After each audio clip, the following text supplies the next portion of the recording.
Muy buenas tardes a todos. ¿Cómo están, amigos, amigas? Estamos a unos minutos de comenzar nuestra conferencia magistral Extinción de Dominio. El día de hoy nos acompaña nuestro ponente, nuestro querido amigo, el maestro Norberto Valle Valladares. Ya está con nosotros. Vamos a esperar unos minutos más para comenzar nuestro evento. Sean todos ustedes bienvenidos.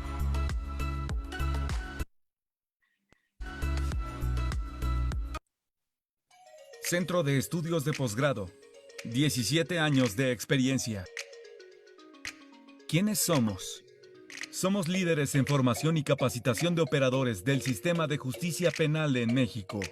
Formamos activamente policías, peritos, ministerios públicos, jueces, fiscales, magistrados y defensores públicos. La excelencia y calidad de nuestros servicios académicos nos distinguen. Hasta la fecha, contamos con más de 2,000 alumnos egresados. Con presencia académica en 21 estados de la República Mexicana, trabajando activamente con la Fiscalía General del Estado, el Instituto de la Judicatura Federal, Secretarías de Seguridad Pública estatales, barras y colegios de abogados. Nos preparamos para abarcar no solo la República Mexicana, sino toda Latinoamérica y próximamente el mundo con CEP Virtual. Y ahora, ante la pandemia COVID-19, el Centro de Estudios de Posgrado implementa la modalidad virtual, pensando en tu seguridad y en tu desarrollo personal. Desde el 21 de marzo de 2020, hemos impartido 332 sesiones virtuales, 2,656 horas de capacitación. Al día de hoy, más de 8,300 alumnos atendidos. Nuestra misión es tu seguridad y tu formación profesional. Te damos la bienvenida. Esta es tu casa. Contáctanos para mayor información. 5611-712758. Informes @cposgrado.edu.mx. Estudia el tiempo que quieras, en el momento que mejor desees. Estudia en CEP Virtual y alcanza tu desarrollo profesional. Te invitamos a cursar con nosotros Maestría en Función del Policía en el Procedimiento Penal Acusatorio. Inicio 12 de octubre. Solicita informes en nuestra página web www.cposgrado.edu.mx o a través de nuestro Facebook oficial Posgrado CEP Nacional y aprovecha la beca que tenemos para ti. ¡Inscríbete ahora! Estudia el tiempo que quieras, en el momento que mejor desees. Estudia en CEP Virtual y alcanza tu desarrollo profesional. Te invitamos a cursar con nosotros Maestría en Género, Derecho y Proceso Penal. Inicio 12 de octubre. Solicita informes en nuestra página web www.cposgrado.edu.mx o a través de nuestro Facebook oficial Posgrado CEP Nacional. Inscríbete ahora y aprovecha la beca que tenemos para ti.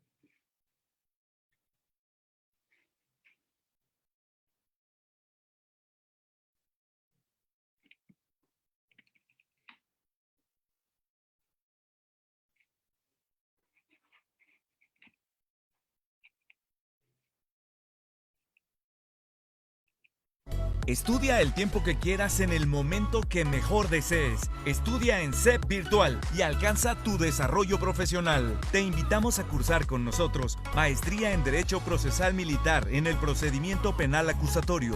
Inicio 19 de octubre. Solicita informes en nuestra página web www.cposgrado.edu.mx o a través de nuestro Facebook oficial Posgrado CEP Nacional y aprovecha la beca que tenemos para ti. ¡Inscríbete ahora!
Toda crisis es una oportunidad.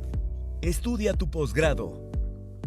Estudia en el Centro de Estudios de Posgrado. Solicita más informes a los teléfonos 55 62 68 3066 o 55 62 68 3046. Visita la página cposgrado.edu.mx o síguenos a través de nuestro Facebook oficial, Posgrado CEP Nacional.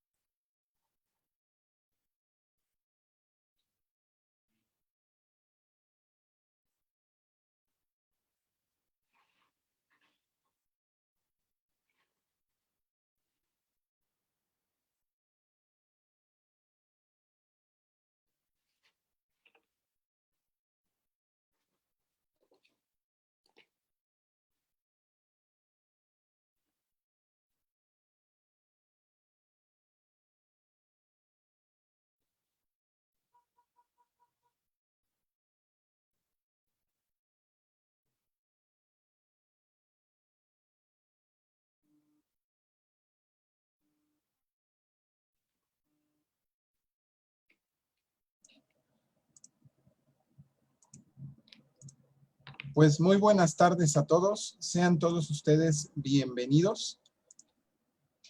Estamos por comenzar nuestra conferencia magistral Extinción de Dominio, que en el marco de la Jornada Nacional de Actualización Jurídica a Distancia, el Centro de Estudios de Posgrado trae para todos ustedes como comunidad académica.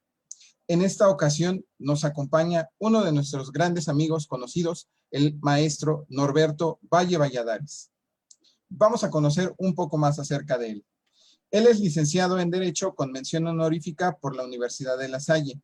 Cursó la maestría en Derecho Corporativo en la Universidad Anáhuac del Norte, así como la maestría en Derecho en la División de Estudios de Posgrado de la Facultad de Derecho de la Universidad Nacional Autónoma de México.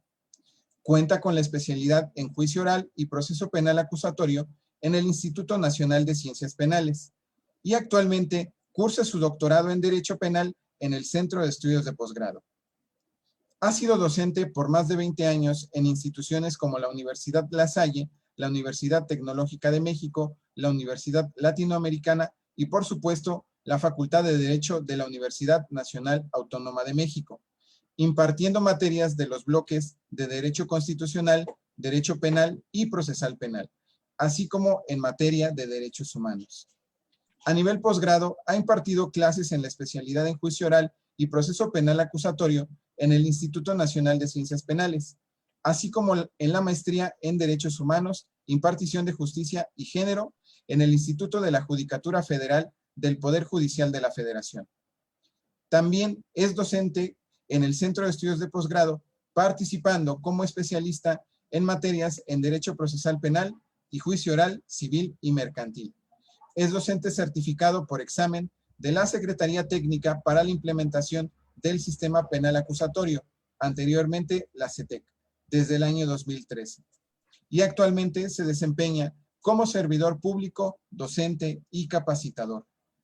Maestro Norberto, ¿cómo está el día de hoy? Un gusto tenerlo.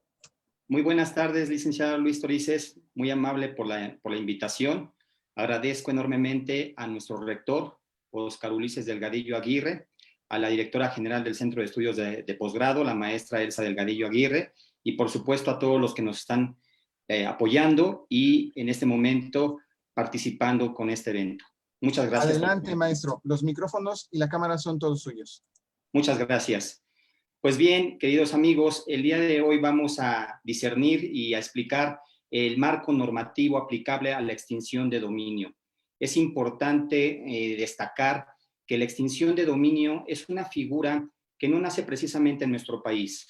Es una experiencia jurídica, una experiencia operativa que ha nacido en países como Colombia y algunos países sudamericanos, principalmente auspiciados por el gobierno de los Estados Unidos de América, y obviamente por la Organización de las Naciones Unidas con los instrumentos internacionales suscritos y ratificados por diversos estados del continente americano y de otros hemisferios. Me estoy refiriendo a 4 instrumentos internacionales muy importantes, que son el antecedente internacional de la extinción de dominio. la Convención de Viena en relación al derecho de los tratados de 1969. Estamos hablando de la Convención de las Naciones Unidas contra el tráfico ilícito de estupefacientes y sustancias psicotrópicas, la Convención de las Naciones Unidas contra la corrupción y, por supuesto, la Convención de las Naciones Unidas contra la delincuencia organizada transnacional, conocida como la Convención de Palermo del año 2000. Estos instrumentos internacionales comprometen y obligan a los estados signantes a combatir en forma eficiente y eficaz la lucha contra el narcotráfico, contra las operaciones con recursos de procedencia ilícita, contra la corrupción y contra los grupos del crimen organizado. Grupos del crimen organizado que no solamente operan en el marco de un territorio nacional, sino que rebasan las fronteras y que es necesario que los estados cooperen y establezcan compromisos para el combate eficaz contra estos grupos delictivos.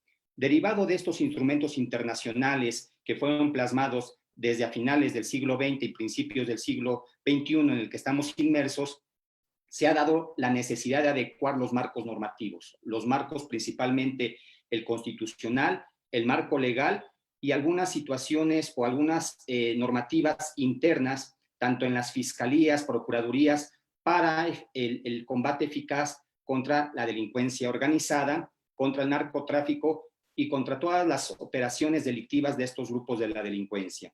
En ese sentido, tenemos nuestros antecedentes nacionales, es decir, la primera ley de extinción de dominio, que fue precisamente posterior a la reforma constitucional del 18 de junio de 2008, es la ley de extinción del dominio del Distrito Federal, cuya fecha de publicación fue el 8 de diciembre de 2008, unos meses después de la reforma constitucional en materia de seguridad y justicia. Es importante resaltar esta reforma porque no solamente modifica el artículo 16, 17, 18, 19, 20, 21, sino precisamente el artículo 22, en donde se establece por primera vez en rango constitucional la figura de la extinción de dominio.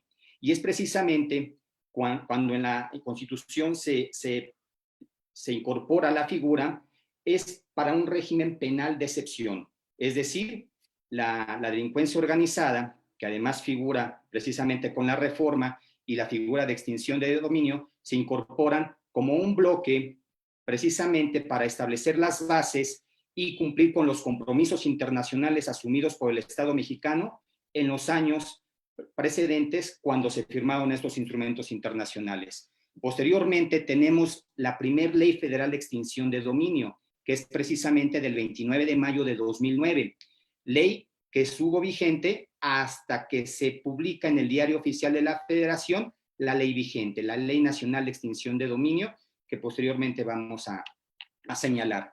También tenemos que diversas entidades federativas, recordando que en nuestro país, Estados Unidos Mexicanos, es un pacto federal constituido por 32 entidades federativas, no solamente fue el Distrito Federal la pionera, sino que tenemos otras entidades federativas que también legislaron en cuanto a la extinción de dominio, porque la competencia para esta figura era una competencia dual, es decir, tanto la federación podía legislar en cuanto a la ley de extinción de dominio con la ley federal y también la facultad de los congresos locales para legislar en cuanto a la ley local.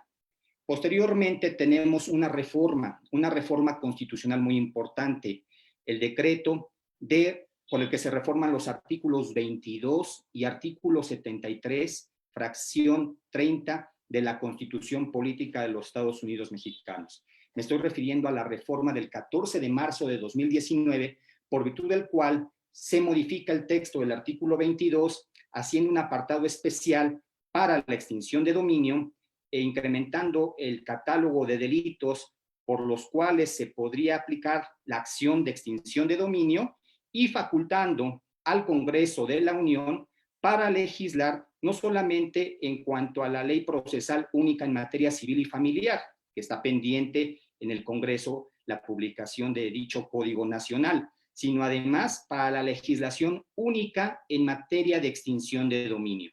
Esta reforma constitucional dio pie a la publicación de nuestra Ley Nacional de Extinción de Dominio del 9 de agosto del año 2019, ley que prácticamente Ha cumplido ya 1 año con dos meses aproximadamente. Ahora bien, antes de entrar a la Ley Nacional de Extinción de Dominio, es importante señalar lo que establece el artículo 22 constitucional. El artículo 22 es el marco normativo de la Ley Suprema que, además de establecer principios, generalidades de nuestro sistema jurídico, pues establece cuál es la orientación que debe tener el marco normativo en cuanto a extinción de dominio. En primer lugar, hay que establecer que el primer párrafo del artículo 22, que se refiere a la prohibición de penas crueles, degradantes, inhumanas, la prohibición de la pena de muerte, establece posteriormente en un segundo párrafo qué es lo que no se debe considerar confiscación. Y en ese sentido, no se debe considerar confiscación cuando se decrete que los bienes se aplicarán para el pago de multas y de impuestos, o cuando se refiere a la responsabilidad civil generada por la comisión de un delito, o al decomiso en relación a los casos de enriquecimiento ilícito por el artículo 109 constitucional. Pero también habla de los bienes asegurados que causen abandono a favor del Estado en términos de las disposiciones aplicables y aquellos bienes que causen extinción por sentencia. Eso es lo que dice la parte infine del segundo párrafo del artículo 22 constitucional. Precisamente en el tercer párrafo y cuarto párrafo de este artículo ya se establecen las generalidades de lo que será la base constitucional de la extinción de dominio, que dará pie a cómo se va a regular en la propia ley de la materia. En este sentido, el ejercicio de la acción de extinción de dominio le corresponde al Ministerio Público. El Ministerio Público, que lo contemplamos como el conductor de una investigación en materia penal, pero el artículo 22 lo señala como la parte actora que es la facultada a rango constitucional para promover un juicio de extinción de dominio. A través, y esto es muy importante, porque ahí va a radicar la diferencia entre un juicio de extinción de dominio y un procedimiento de naturaleza penal. El propio artículo 22 en el tercer párrafo establece que el procedimiento será de naturaleza jurisdiccional, es decir, tendrá que ser promovido, sustanciado y resuelto por una autoridad judicial, que deberá ser autónomo del penal. Más adelante vamos a platicar de una tesis de la Suprema Corte de Justicia que establece que esa autonomía no es absoluta, es una autonomía de tipo relativo. Establece el artículo 22 que una cosa es la cuestión penal, que tratará de dilucidar sobre la responsabilidad penal de una persona que participa como autor o partícipe en un hecho que la ley señala como delito, y otra cosa muy diferente es afectar la cuestión patrimonial, es decir, los bienes que están vinculados a un hecho ilícito. Por un lado, la parte penal trata sobre la responsabilidad penal de las personas que intervienen como sujetos activos en la conducta delictiva, y la extinción de dominio, por otro lado, tiene que ver con bienes que fueron utilizados en la comisión de un hecho ilícito, que puede ser además de naturaleza penal o de naturaleza administrativa. El propio precepto constitucional en el tercer párrafo establece que es de naturaleza civil este proceso jurisdiccional. O sea, no solamente es autónomo del procedimiento penal, sino que tiene naturaleza civil. Entonces, aquí me permito pues establecer la siguiente idea. Pocas veces vemos en el derecho que dos ramas confluyan, se vinculan y se establezcan puentes. Es decir, pensábamos que el derecho civil jamás tendría vinculación con el derecho penal. Evidentemente, porque estamos hablando de dos ramas jurídicas que pertenecen a distintos campos normativos, el derecho civil al derecho privado y el derecho penal al derecho público. Pero precisamente la materia de extinción de dominio nos permite encontrar este vínculo.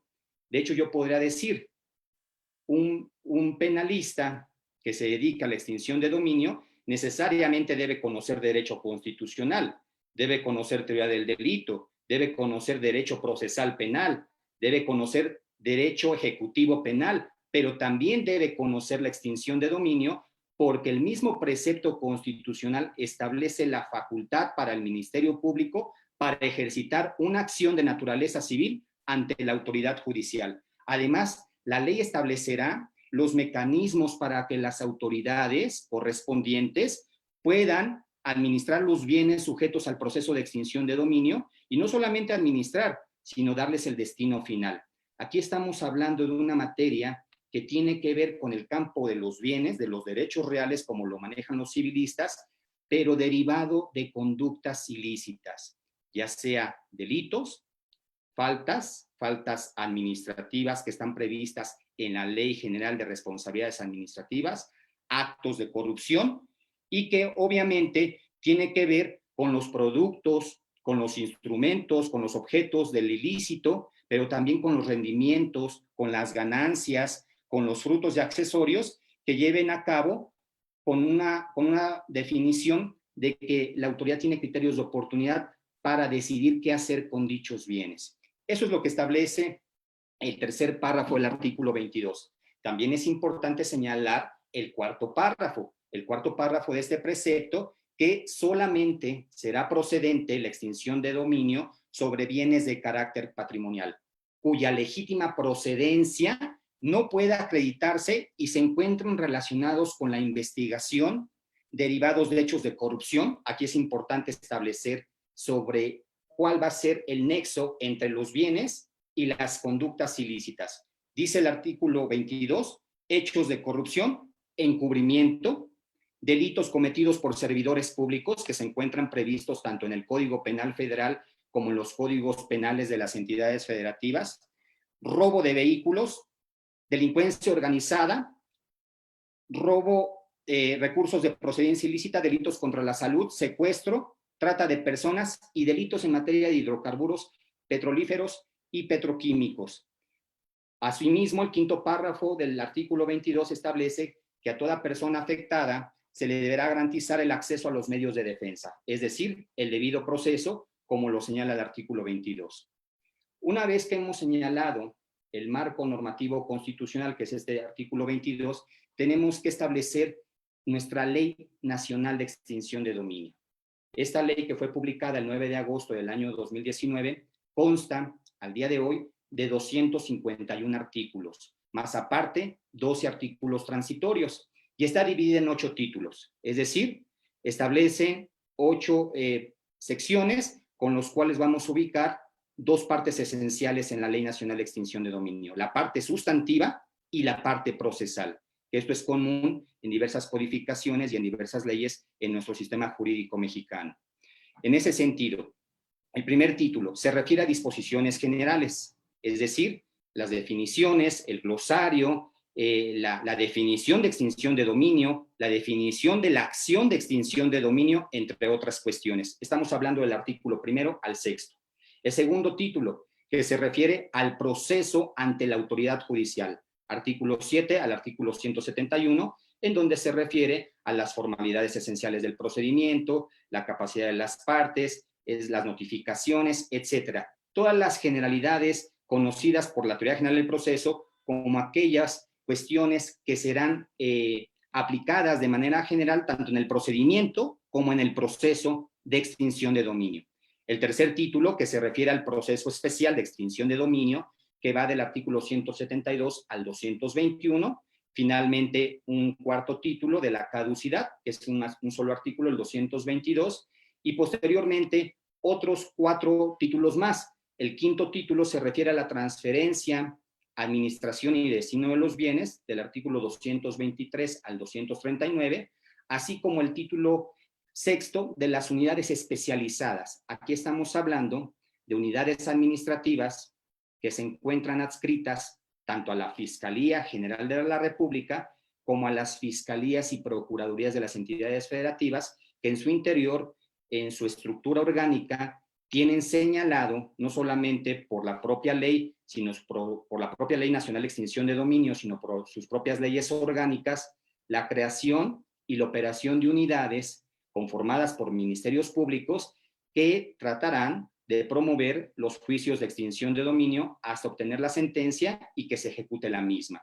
Estas unidades pueden recibir el nombre, como en el caso de la Fiscalía General de la República, unidad especializada en materia de extinción de dominio, o pueden tener el nombre de Fiscalía Especializada de Extinción de Dominio. El nombre no es lo que importa, sino la naturaleza y las atribuciones encomendadas a estas unidades.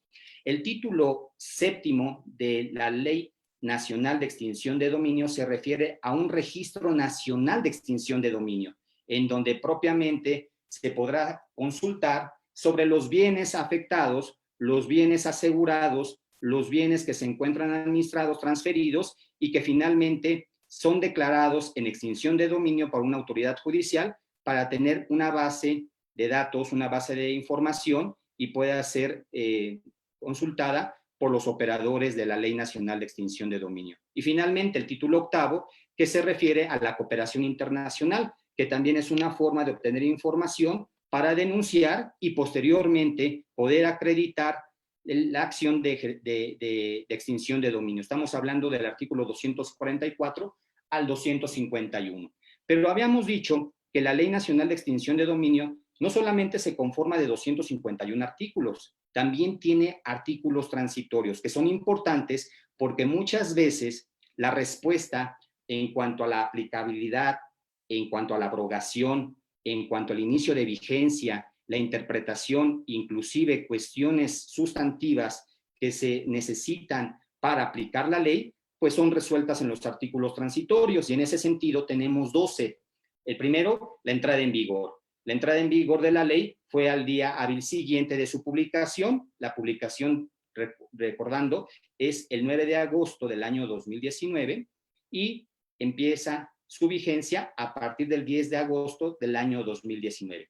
El segundo transitorio establece la abrogación tanto de la Ley Federal de Extinción de Dominio del 29 de mayo de 2009, así como todas las leyes de extinción de dominio de las entidades federativas, incluyendo la otrora denominada Distrito Federal, hoy denominada constitucionalmente, tanto por la Constitución Política de los Estados Unidos Mexicanos como por la propia Constitución Política de la Ciudad de México, tal cual, Ciudad de México.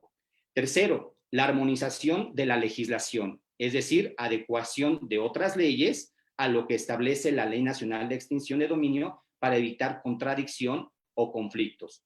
Cuarto, transitorio, conclusión y ejecución de los procesos anteriores, es decir, todos aquellos procesos iniciados antes de la entrada en vigor de la Ley Nacional de Extinción de Dominio tendrán que resolverse conforme a la legislación aplicable, es decir, si estamos hablando en materia federal, la Ley Federal de Extinción de Dominio, y si estamos hablando de alguna entidad federativa, la ley de aquella entidad de que se trate. Artículo quinto transitorio, la administración y destino de los recursos. Si bien es cierto, y adelantando un poco el concepto, la extinción de dominio es la pérdida de un derecho de propiedad sobre un bien que no pudo acreditarse su legítima procedencia, pasa a manos del Estado. Y entonces el Estado, durante la sustanciación del proceso, puede asegurar, puede decretar medidas cautelares y puede administrar los bienes que fueron materia del ejercicio de la acción de extinción de dominio. Pero finalmente esos bienes, por una sentencia judicial, pasarán a propiedad del dominio público, es decir, a propiedad del Estado. Y ese artículo quinto transitorio establece cómo se deberán administrar y destinar los recursos que son materia de la extinción de dominio. El artículo sexto transitorio, cómo se aplicará el decreto, es decir, establecer cómo se llevará a cabo la aplicación de cada uno de los preceptos que conforman la ley. El artículo transitorio octavo, erogaciones que se generen, y el noveno, que es muy importante, el artículo transitorio noveno establece la necesidad de crear juzgados especializados, juzgados competentes, ya sean parte del Poder Judicial de la Federación o de los poderes judiciales de cada una de las 32 entidades federativas. Crear juzgados competentes. El artículo décimo transitorio establece que deben hacerse adecuaciones correspondientes para no solamente aplicar la ley, sino llevar la operación de todo lo que establece dentro de sus preceptos legales. El artículo undécimo o décimo primero establece la necesidad de crear un reglamento interno que establezca particularidades, cuestiones técnicas que no vienen referidas en la propia ley y que es importante ahondar y profundizar. Y por último, el artículo 10º transitorio establece que debe hacerse una convocatoria pública para la revisión del marco constitucional. No solamente adecuar la Ley Nacional de Extinción de Dominio al artículo 22 constitucional, sino que a su vez establecer que la Ley Nacional de Extinción de Dominio sea congruente con los instrumentos internacionales que el Estado mexicano ha suscrito en esta materia, que es importante recordar: la Convención de las Naciones Unidas contra la Delincuencia Organizada Transnacional, la Convención de Palermo, la Convención de las Naciones Unidas contra la Corrupción, la Convención de las Naciones Unidas contra el tráfico ilícito de estupefacientes y sustancias psicotrópicas, y evidentemente que todos estos convenios o instrumentos internacionales estén acordes con la Convención de Viena de 1969, que establece cómo se deben celebrar los tratados internacionales, cómo se deben interpretar, cómo se deben de aplicar y las obligaciones que tienen los estados signantes cuando celebran cualquier instrumento internacional. Esto es importante entonces señalar, y mencionábamos anteriormente que la Ley Nacional de Extinción de Dominio tiene siempre dos partes: la parte sustantiva, que es la que vamos a ver a continuación, y la parte adjetiva, la parte procesal. En ese sentido, yo creo que es necesario que en este momento podamos definir qué debemos entender por extinción de dominio, para posteriormente definir lo que es la acción de extinción de dominio. En ese sentido, la extinción de dominio, vamos a decir que es la pérdida de los derechos que tenga una persona en relación a los bienes a que se refiere la ley. Más adelante vamos a ver cuáles son esos bienes. Declarada por sentencia judicial, sin contraprestación o pago alguno al propietario o para quien se ostente o se comporte como tal, ni para quien por cualquier circunstancia detente la posesión de dichos bienes. Entonces, desmenuzando el concepto, estamos hablando que es un acto privativo de la propiedad que tiene una persona sobre determinados bienes. No necesariamente tiene que ser el propietario, puede ser el poseedor, el causaviente, el heredero, el legatario de dichos bienes o el cesionario. Y tiene que ser declarada precisamente por una sentencia judicial.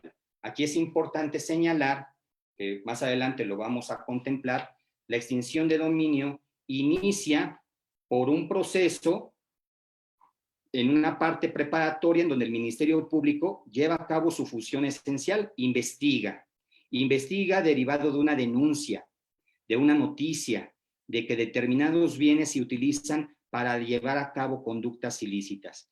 Una vez que el Ministerio Público investiga y determina que cuenta con datos o con elementos de prueba para poder tener un documento base de la acción, entonces el Ministerio Público inicia un proceso judicial ante el juez competente a través de una demanda en donde por este hecho el Ministerio Público es el único que puede ser parte actora y en donde tendrá que demandar a quien se ostente como propietario, poseedor o legítimo tenedor de un bien, que será la parte demandada, y en donde posiblemente también aparezcan terceros o personas afectadas. Entonces, si ahorita quisiéramos establecer quiénes intervienen en un juicio de extinción de dominio, el Ministerio Público como parte actora y la parte demandada, que es la persona que puede ser privada de la propiedad de su bien, un bien inmueble o un bien mueble, en donde vamos más adelante a precisar por qué puede perder la propiedad.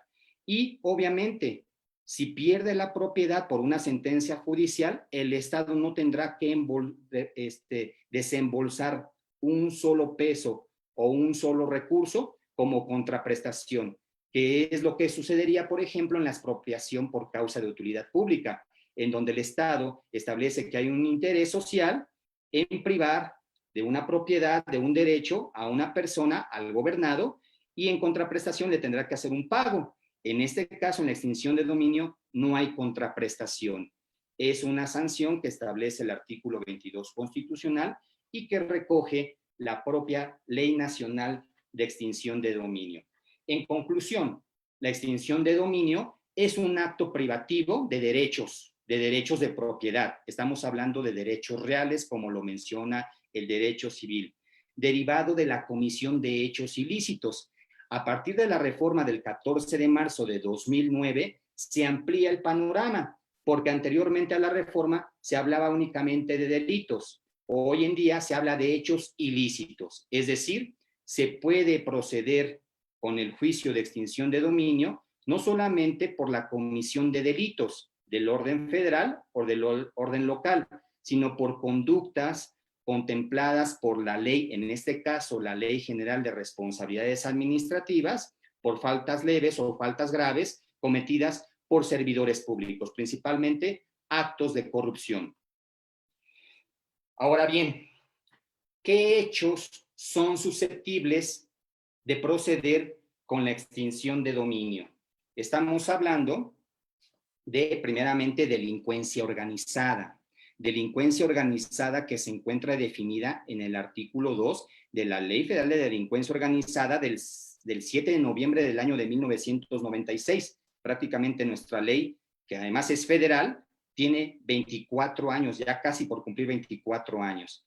Ley que contempla una serie de delitos predicados, porque la delincuencia organizada es un tipo penal en sí mismo, pero a su vez, la delincuencia organizada, como la organización de facto de 3 o más personas que en forma reiterada o permanente realizan conductas que por sí o unidas a otras, por ese solo hecho se sanciona como miembro de la delincuencia organizada. Pero además, si soy miembro de la delincuencia organizada, que ya tiene una sanción penal por solo pertenecer a un grupo delictivo, se cometen alguno de los delitos predicados, ¿sí? Estaríamos hablando del primer supuesto para la extinción de dominio. Ahorita vamos a ver, que yo les voy a dar los hechos que son susceptibles, no vamos a encontrar los delitos fiscales en esta enumeración. Los delitos fiscales que fueron incorporados se dan a través del primer supuesto de la delincuencia organizada, porque se puede cometer contrabando o equiparable al contrabando, o las operaciones simuladas o lo que se denomina las facturas falsas. Ese sería el primer supuesto. Segundo supuesto, el secuestro. Secuestro que está previsto en la Ley General para prevenir y sancionar los delitos en materia de secuestro.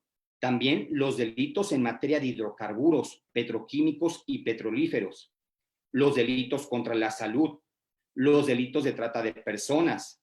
Los delitos por hechos de corrupción, que generalmente vienen contemplados en el mismo título de los delitos cometidos por servidores públicos, aunque la propia Ley Nacional de Extinción de Dominio los diferencia. El encubrimiento, los delitos cometidos por servidores públicos, el robo de vehículos y también los recursos con procedencia ilícita y finalmente la extorsión.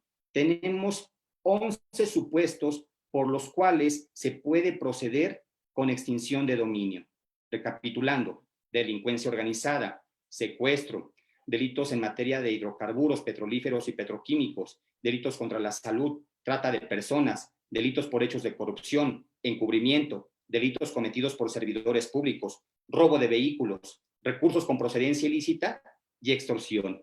Me están avisando que tenemos ya 2 preguntas. Voy a hacer una pausa para de una vez ir respondiendo y no dejar al final pues un cúmulo mayor de preguntas. Adelante, licenciado Luis. Claro que sí.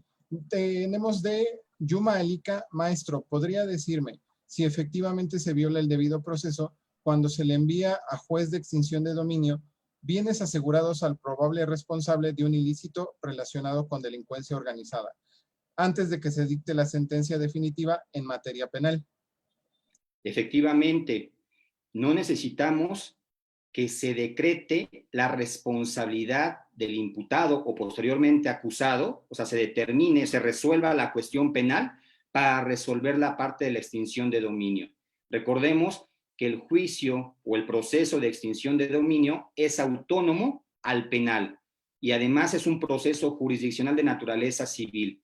Y de ahí deriva que se ha cuestionado y se ha polemizado porque sí, a ojo de buen cubero, podríamos decir que la Ley Nacional de Extinción de Dominio podría estar violentando no solamente la presunción de inocencia, no solamente el debido proceso, el derecho a la propiedad, las formalidades esenciales, sino inclusive la garantía de audiencia, la irretroactividad de la ley la garantía de legalidad, de certeza y seguridad jurídica, que hoy en día tiene nuestro máximo tribunal la responsabilidad de resolver las acciones de inconstitucionalidad promovidas contra varios preceptos de la Ley Nacional de Extinción de Dominio, que ha sido cuestionada y ha sido calificada como una ley inconstitucional por diversos preceptos como la venta anticipada, como el aseguramiento, como resolver anticipadamente sin la garantía de audiencia sobre los bienes que pertenecen a una persona que ha sido investigada por cualquiera de los supuestos que ya mencioné anteriormente. Excelente, muchas gracias. También nos pregunta Propiedades Paradiso. ¿Cuáles son los tipos penales de jurisdicción federal y local? ¿Todas las locales son válidas? Y usualmente se hace uso de recursos para dejar sin efecto estas últimas por ser de jurisdicción federal. ¿Es correcto? Sí, parcialmente. Yo establecería que la Ley Nacional de Extinción de Dominio procede contra conductas delictivas o faltas ilícitas del ámbito administrativo que están previstas tanto en leyes federales o como el caso de la Ley General de Responsabilidades Administrativas, pero también conductas como es el caso de la extorsión, en donde estamos hablando que es un delito del fuero común, o como por ejemplo el robo de vehículos. Es decir, habrá delitos que con la misma Ley Nacional de Extinción de Dominio podamos afectar bienes derivados de la conducta ilícita federal o bien de conductas ilícitas del fuero común. Recordemos que el artículo 73, fracción 30 romana, o fracción 30 únicamente, establece la facultad del Congreso de legislar una sola Ley Nacional de Extinción de Dominio que en forma similar al Código Nacional de Procedimientos Penales es aplicable tanto al ámbito federal y local, y en el caso de la extinción de dominio también es aplicable tanto para conductas ilícitas federales como conductas ilícitas del fuero local. Excelente, maestro. Ya por último, nos comenta Francisco López, ¿quiénes son los que demandan? Lo habíamos mencionado, el que demanda es el Ministerio Público. En ese sentido, si estamos hablando de investigaciones por ilícitos federales, será el Ministerio Público de la Federación, que se encuentra adscrito a la Fiscalía General de la República.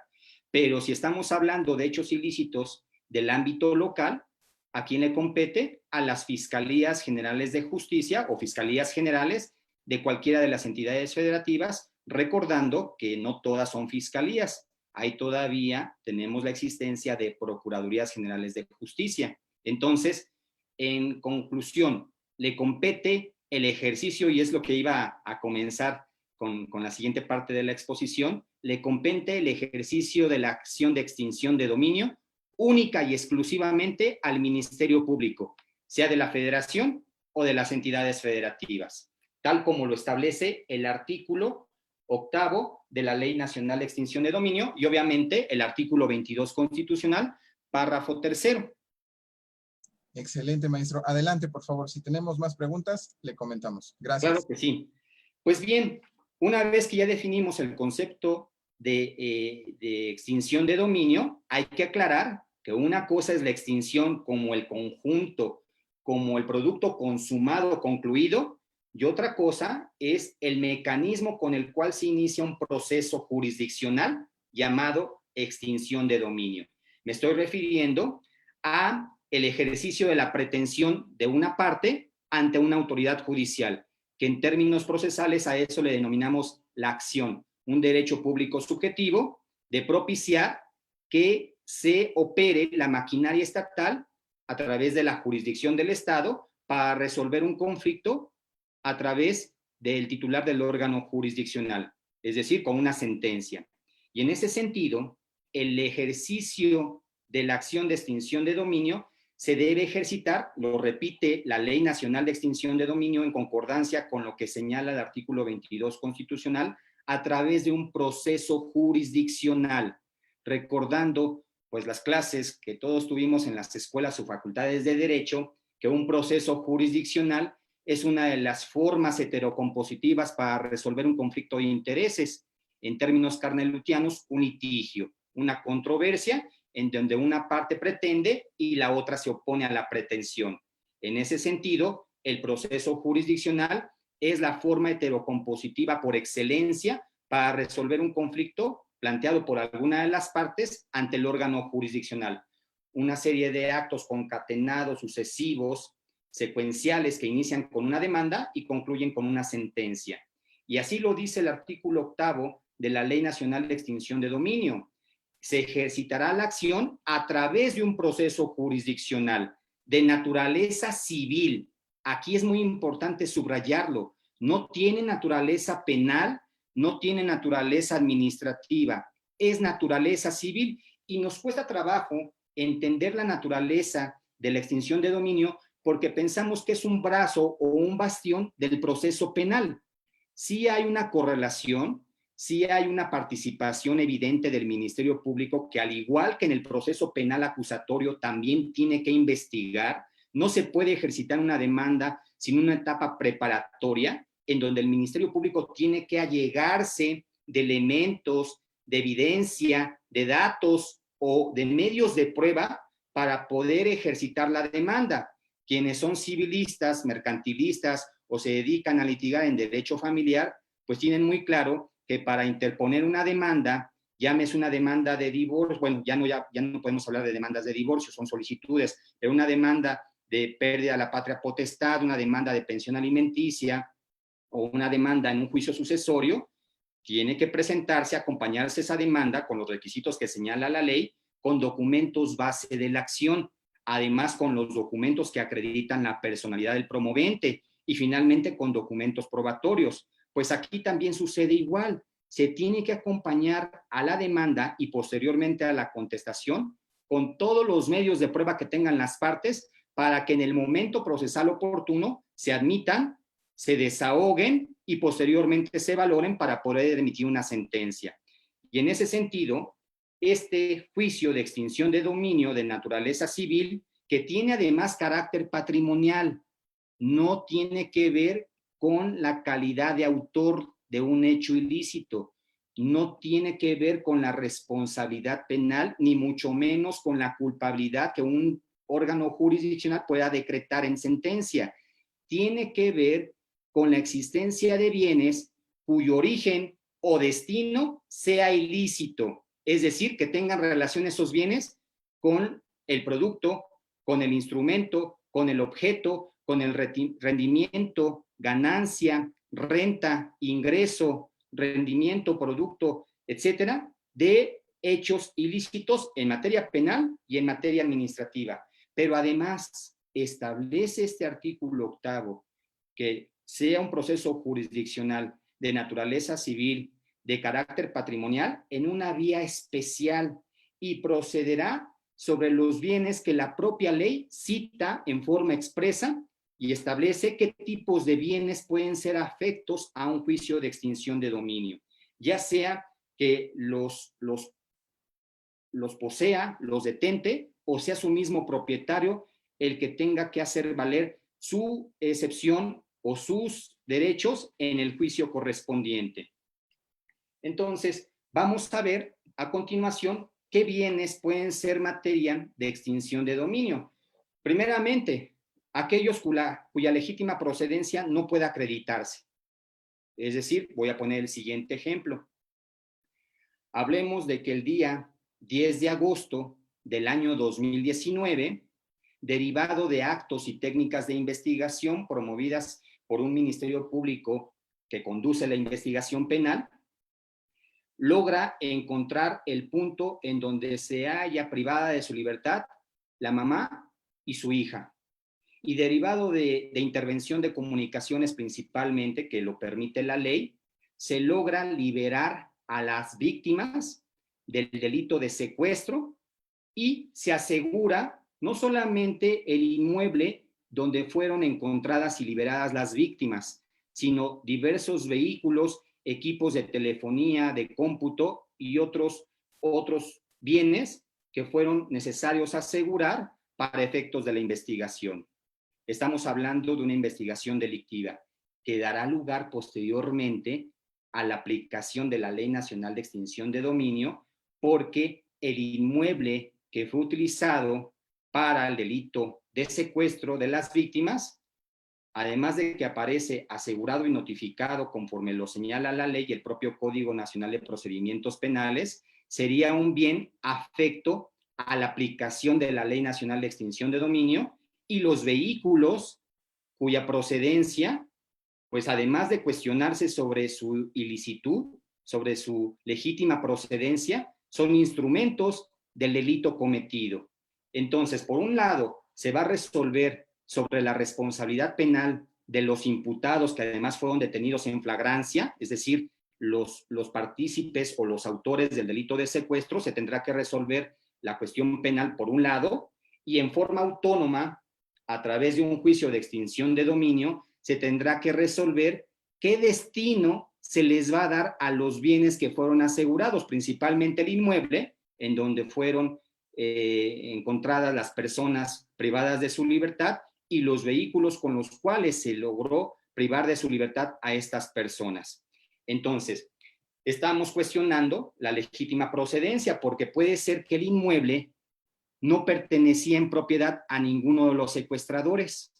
Era un inmueble rentado. Aquí la cuestión que deriva es que la persona que sea propietaria del inmueble en donde fueron encontradas las víctimas tendrá que participar en el juicio de extinción de dominio, probablemente o como parte demandada o como parte afectada. No necesariamente los secuestradores. Los secuestradores tienen que responder en un proceso penal acusatorio que tendrá que seguirse por las etapas procedimentales que señala el artículo 211, y en donde un juez o un tribunal de enjuiciamiento, más allá de toda duda razonable con convicción de culpabilidad, tendrá que emitir una sentencia condenatoria o absolutoria. Eso es por un lado, la parte penal. Pero por otro lado, otro ministerio público diferente al que integró la carpeta con detenido por el delito de secuestro, otro ministerio público que tendrá que formar parte de una unidad administrativa especializada en extinción de dominio, tendrá que hacer su investigación previamente, reunir evidencia, información, documentación, para que una vez que tenga preparado todo el material probatorio y el documento base de la acción, intente la demanda de extinción de dominio contra quien resulte ser propietario, poseedor legítimo, tenedor, o quien considere que tiene derechos sobre dicho inmueble y sobre los vehículos, porque independientemente a la cuestión penal, tendrá que resolverse por un juez competente qué va a suceder con el inmueble y qué va a suceder con los vehículos principalmente, además de otros bienes que también pueden ser relacionados en la demanda de extinción de dominio. Regresando al punto en el que nos encontrábamos, ¿qué tipo de bienes de carácter patrimonial pueden ser sujetos a un juicio de extinción de dominio? Primeramente, aquellos cuya legítima procedencia no puede acreditarse.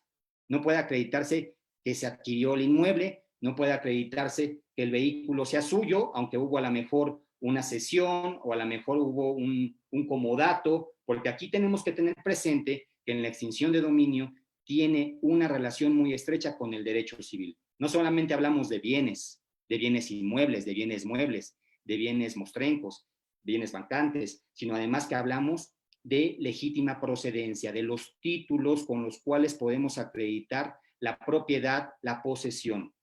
Ahora, segundo punto, procede la extinción de dominio contra bienes que son o sean instrumento, objeto, producto de hechos ilícitos, sin perjuicio del lugar donde se haya realizado el hecho. No nos interesa dónde se haya realizado, sino el bien mismo, el bien que sea instrumento, producto u objeto del delito. Ahora, también procede contra bienes que provengan de la transformación o conversión total o parcial, física o jurídica, es decir, bienes que hayan sido transformados. Un vehículo que a lo mejor fue adecuado para funcionar como vehículo de transporte cuando originalmente no lo era. Se transforman los bienes y contra esos bienes también procede, porque muchas veces la delincuencia lo que hace es transformar un bien para que aparezca con otro número de serie, para que aparezca con otra contextura, con otro exterior, otra vestidura, inclusive otro motor. Bienes también que sean de procedencia lícita, aquí hay que tener mucho cuidado, que sí que tengan una procedencia legal, pero que sean utilizados para ocultar bienes de origen ilícito, es decir, esconder con un bien que sí es legal o lícito, uno que no lo es.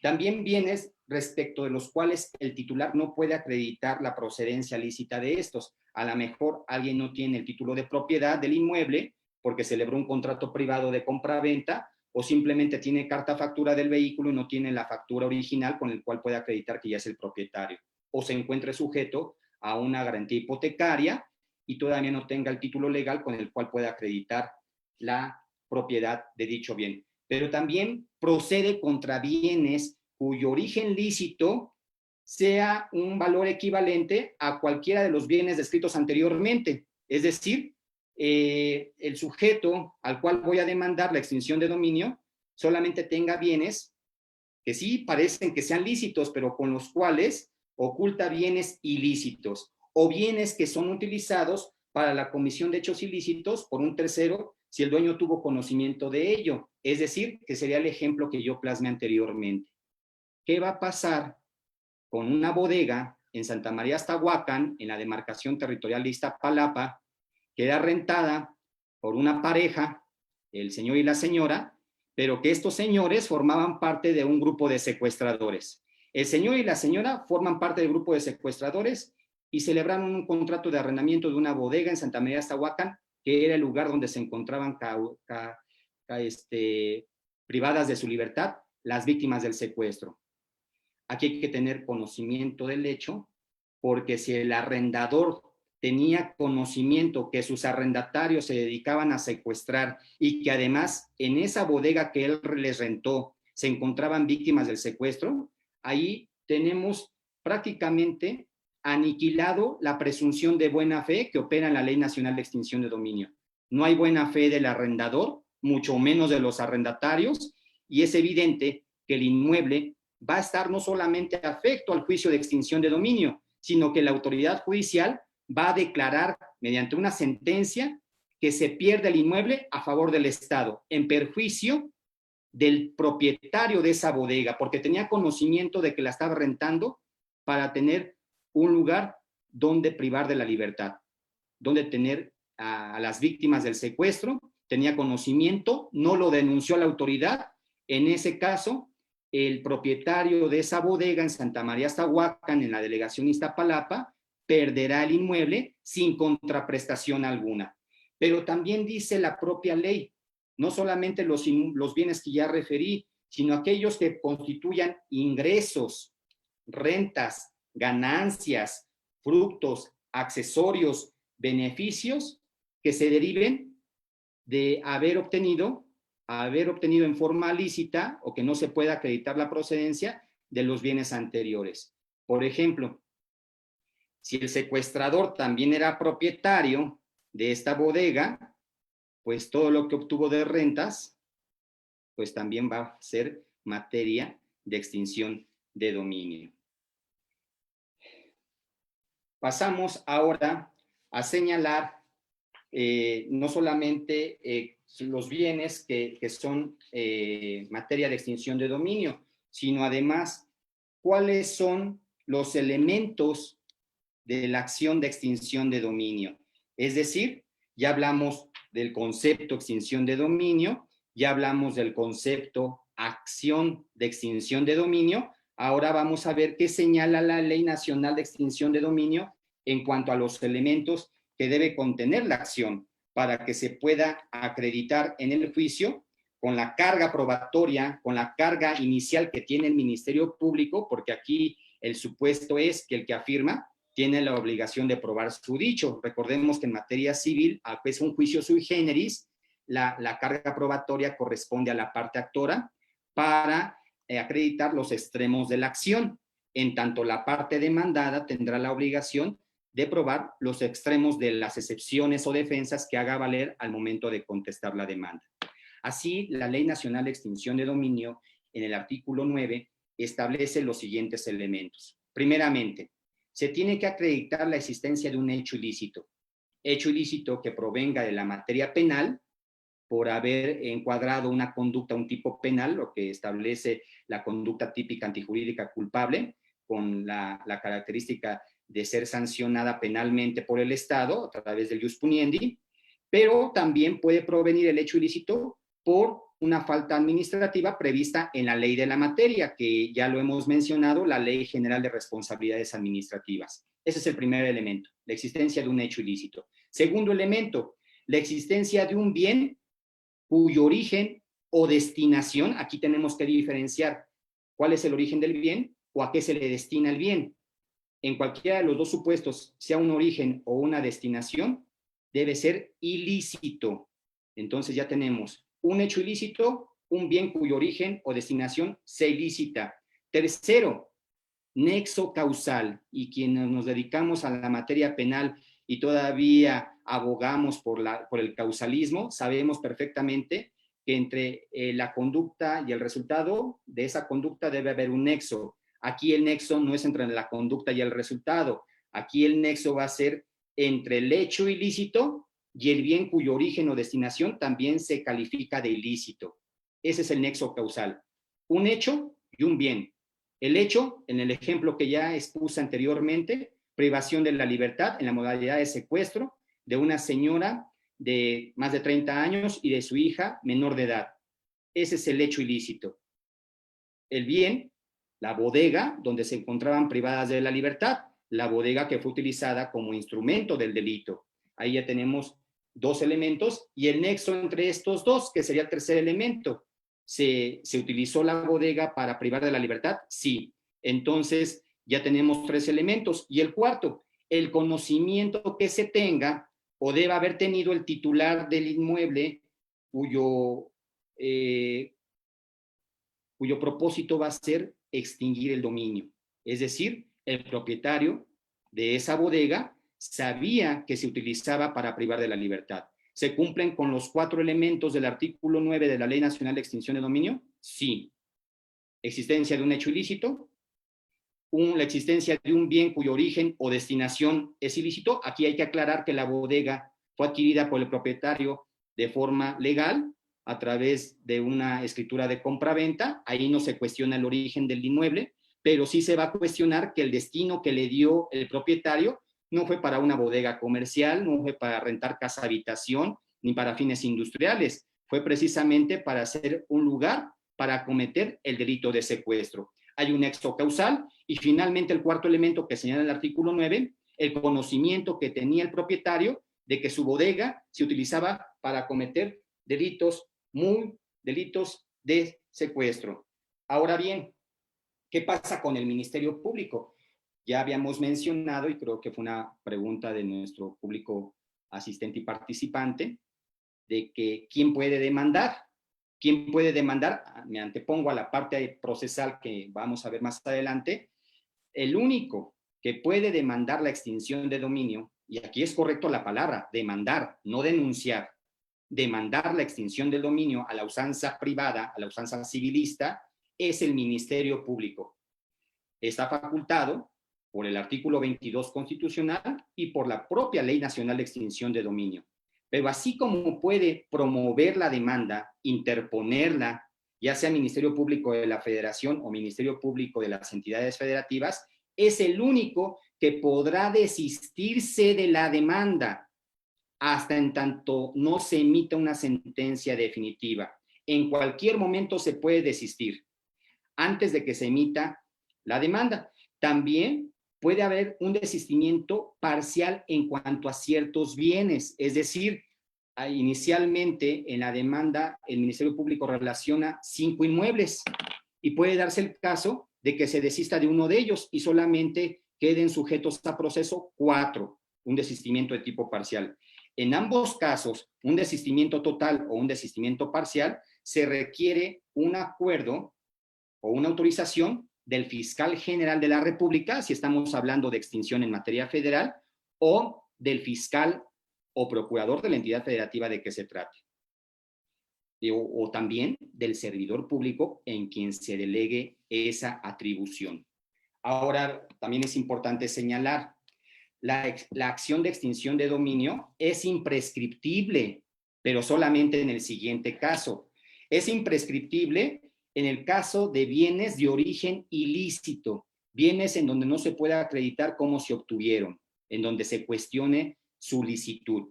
En el caso de los bienes que sí fueron obtenidos de manera lícita, pero que se destinen a algo ilegal, ahí la prescripción es de 20 años. El Ministerio Público tendrá que atender a estos dos plazos. Bienes de origen ilícito es imprescriptible. Bienes que se destinen a algo ilícito prescribe en 20 años. Y también es importante señalar que las facultades que tiene el Ministerio Público para demandar la extinción de dominio caducan en el plazo de 10 años, contados a partir del día siguiente a que el Ministerio Público especializado en extinción de dominio tiene conocimiento del hecho y del bien susceptible a la afectación. El ejercicio de la acción de extinción de dominio tiene que sustentarse en cierta información, en ciertos documentos, lo que los civilistas denominan el documento base de la acción. Esto es muy importante señalarlo porque la propia Ley Nacional de Extinción de Dominio señala que puede sustentarse la acción, primero, carpetas de investigación.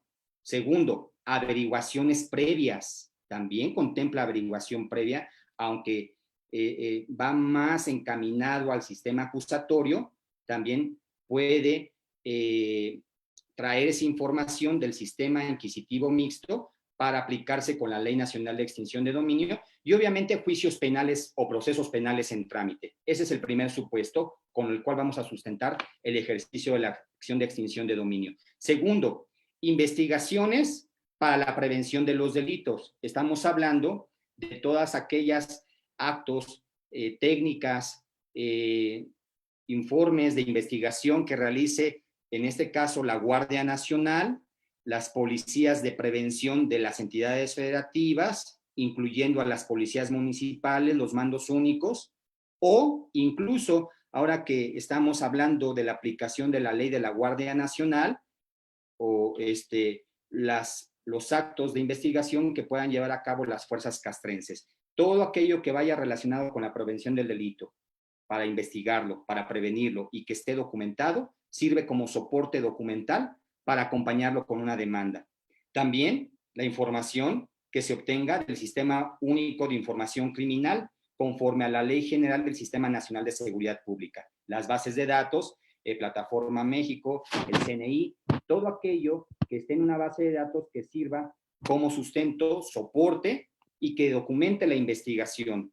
Y obviamente las que se obtengan de los procedimientos de las investigaciones enmarcadas en la Ley General de Responsabilidades Administrativas.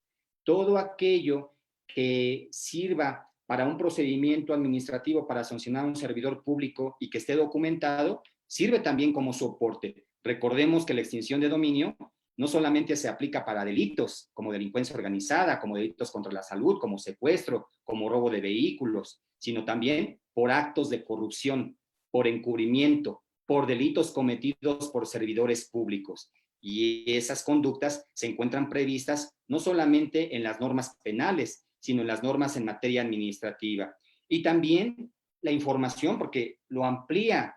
O sea, pensábamos que nada más la información que nos iba a servir es la de materia penal, sino aquí vamos a ver que el artículo 10 de la Ley Nacional de Extinción de Dominio extiende la forma de obtener información para acompañarla con la demanda.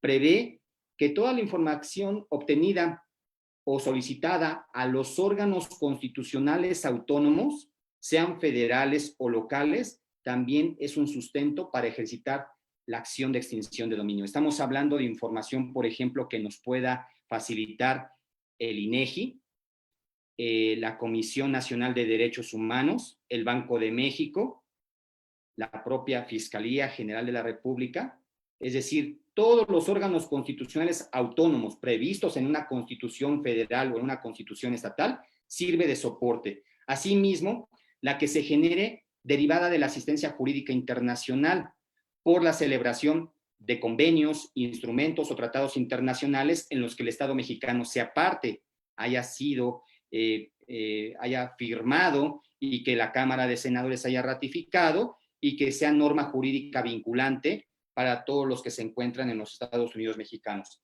Y además, no solamente eso, cualquier otra información lícita que obtenga datos o indicios útiles para preparar la acción de extinción de dominio.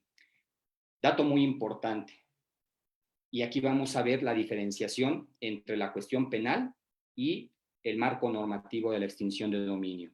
Mientras que la cuestión penal trata de resolver la existencia de un hecho que la ley señala como delito y la responsabilidad del autor o partícipe del mismo, la extinción de dominio afecta bienes de carácter patrimonial que fueron utilizados para cometer un hecho ilícito.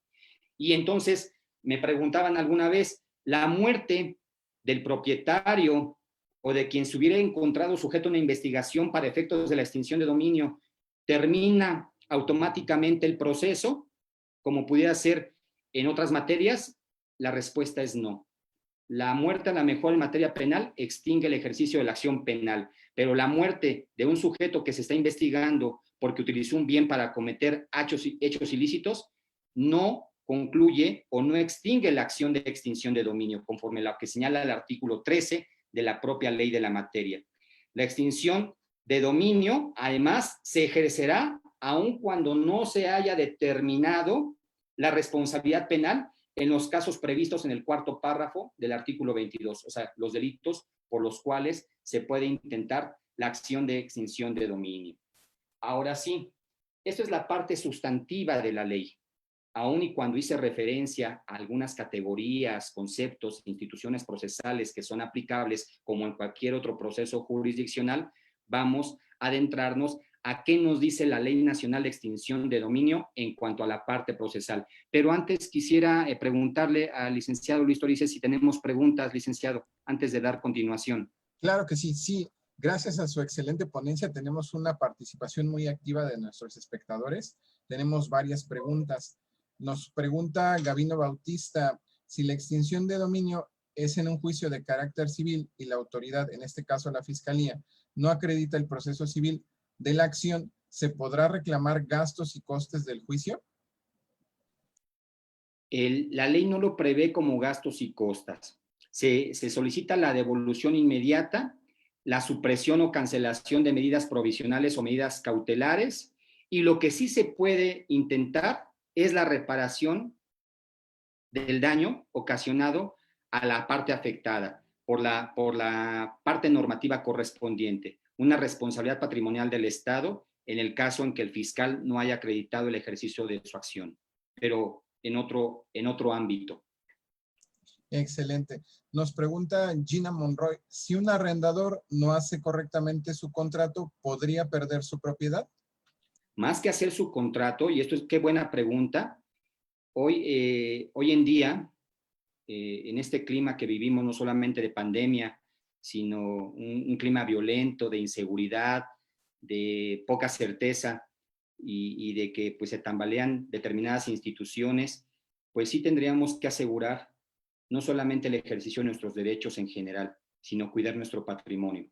A todos aquellos que tienen la posibilidad de contemplar, de tener bienes que puedan dar en arrendamiento, en comodato, ¿cuál sería la sugerencia de su servidor? No solamente celebrar un contrato, no de papelería, no de machote, un contrato bien elaborado por un abogado que se dedique precisamente a la materia contractual, pero además tratar de llevar a cabo una investigación quizás no exhaustiva, pero sí investigar, pues a qué se dedica el arrendatario, si efectivamente tiene un ingreso, si él manifestó que trabajaba, pues verificar que tiene un trabajo lícito y que no se dedica a llevar a cabo pues operaciones o actos ilícitos. Eso es lo que yo sugiero. Claro, eso tiene un costo e implica tiempo, pero si estamos hablando de cuidar el patrimonio y si estamos hablando de que ese patrimonio lo voy a transmitir de manera temporal, el uso, goce de ese inmueble, pues le tengo que invertir, no solamente para dejarlo en buenas condiciones para arrendarlo o para transmitirlo en comodato, sino además para asegurarme de que no va a estar sujeto a un proceso de extinción de dominio porque el arrendatario o los arrendatarios se están dedicando a actividades ilícitas. Hay que cuidar la parte formal del contrato, la parte escrita, inclusive en muchas ocasiones incluso se llevan ante notario o se depositan en un juzgado, etcétera, sino además investigar a quién le voy a transmitir la posesión temporal de ese inmueble. Hacer una investigación, muchas veces se pide el aval, el fiador, la fianza, pero también se investiga, oye, ¿dónde vivías antes? ¿Cómo quedó tu relación contractual con tu anterior casero? ¿Quiénes son tus papás? ¿Dónde viven?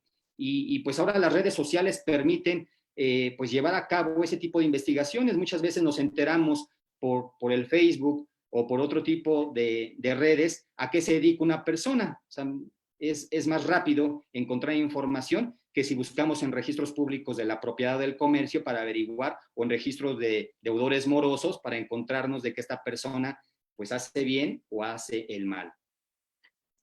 Muchas gracias, maestro. También nos pregunta Anthony Sando, ¿cuáles serían los delitos cometidos por servidores públicos sujetos a extinción de dominio? Muy buena pregunta. Precisamente, por ejemplo, en el Código Penal Federal habla de peculado, de cohecho, de enriquecimiento ilícito, de obstrucción de la justicia.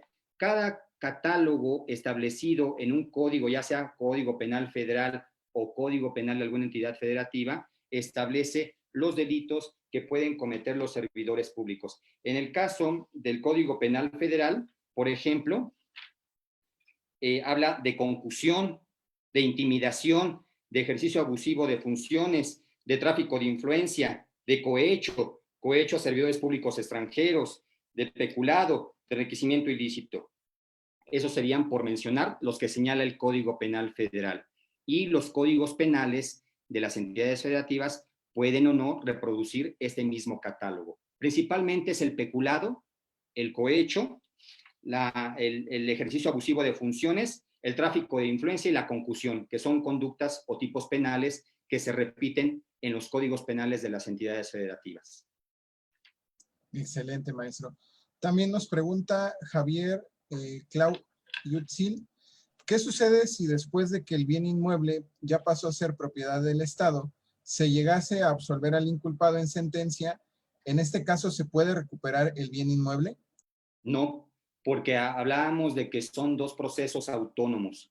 El proceso penal es uno, de naturaleza estrictamente penal, y el proceso de extinción de dominio, naturaleza civil, autónomo al penal, y además con una prevalencia o característica a afectar la parte patrimonial de la parte demandada o la parte afectada, que puede ser coincidir que sea el imputado, el acusado o el sentenciado, pero puede ser que sea un tercero de buena o de mala fe.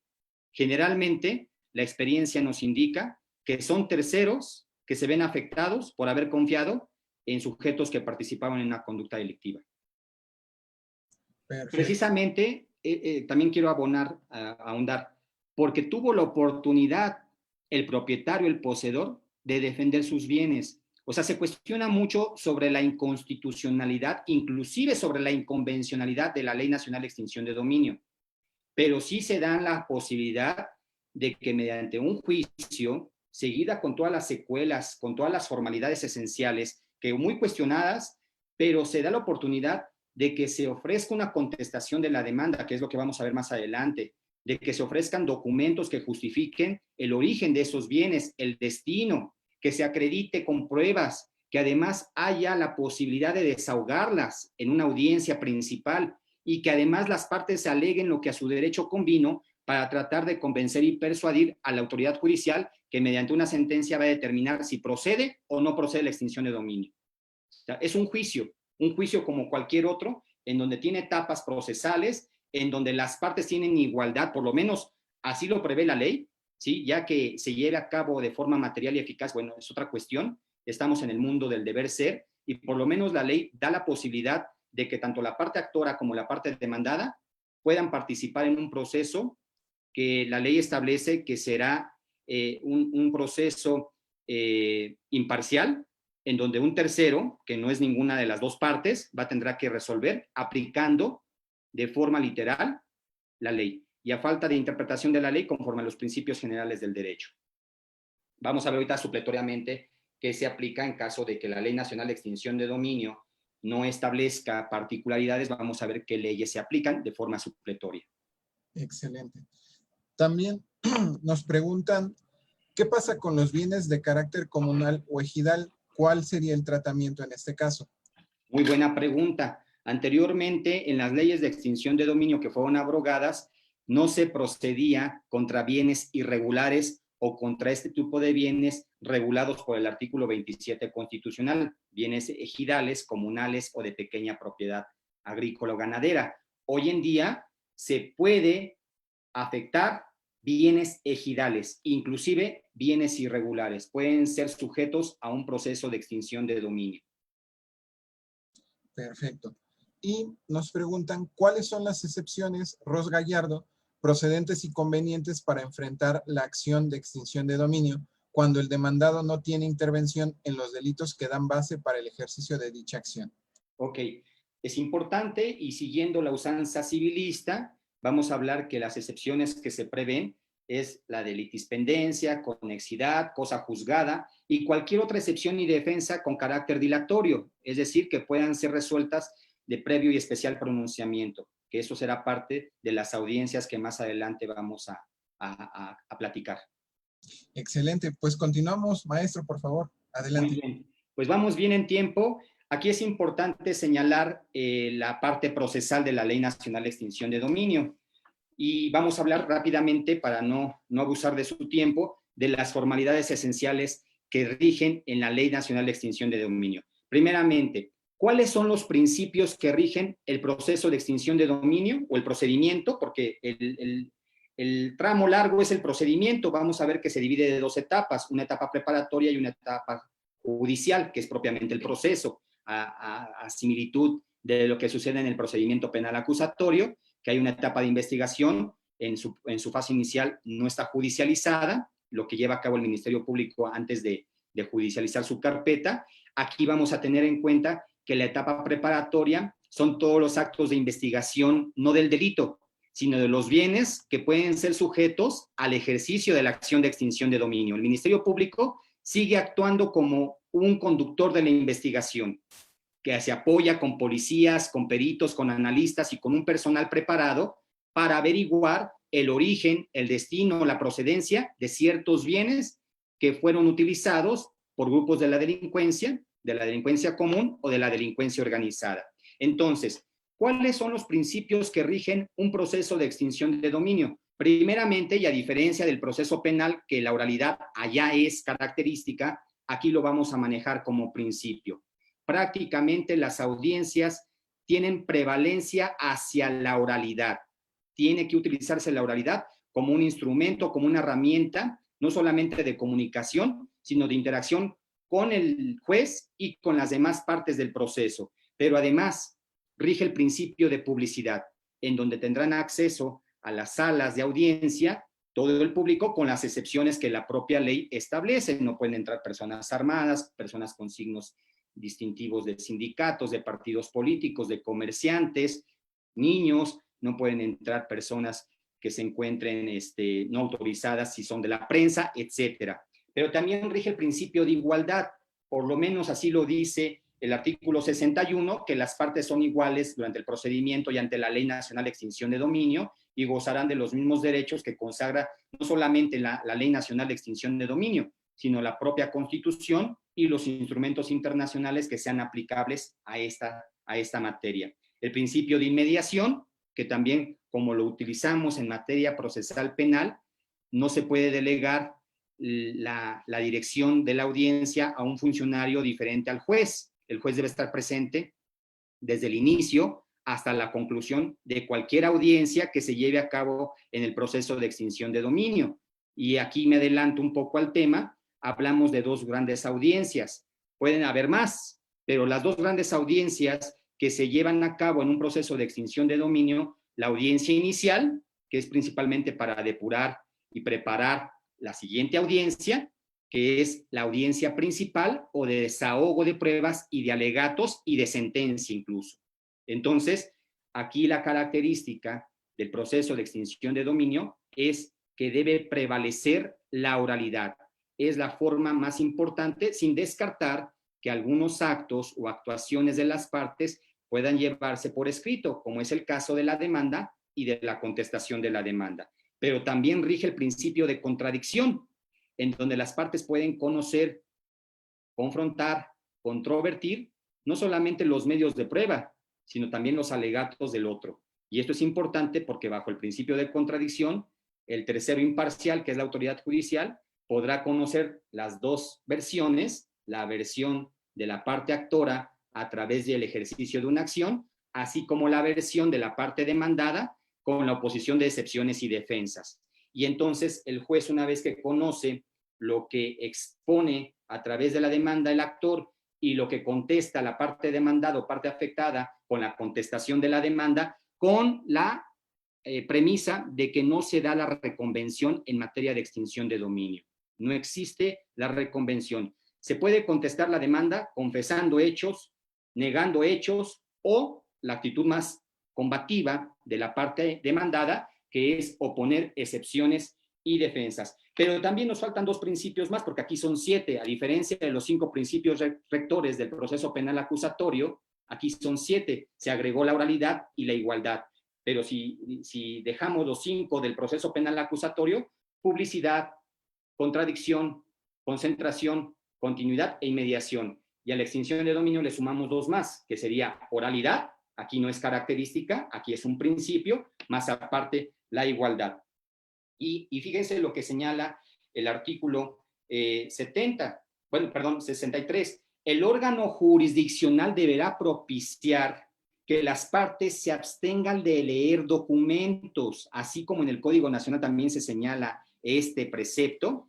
Aquí en la Ley Nacional de Extinción de Dominio es muy categórico, enfático y muy claro que la autoridad debe propiciar que se abstengan de leer documentos completos o parciales o apuntes de sus mismas actuaciones previas, con la intención de que puedan razonar y argumentar. O sea, que no se demuestre falta de argumentación por parte de las partes litigantes o desconocimiento del asunto. Esto es muy importante porque es una formalidad esencial del procedimiento. Pero además, las cuestiones que se debatan dentro de las audiencias, llámese la audiencia como se llame, deben ser resueltas en la misma, antes de que concluya, porque también se entiende que si los derechos no se ejercen en dichas audiencias por parte, a cargo de las partes, se entenderán precluidos en perjuicio de ellas. Las audiencias también deben realizarse de manera ininterrumpida. Aquí estamos hablando de la continuidad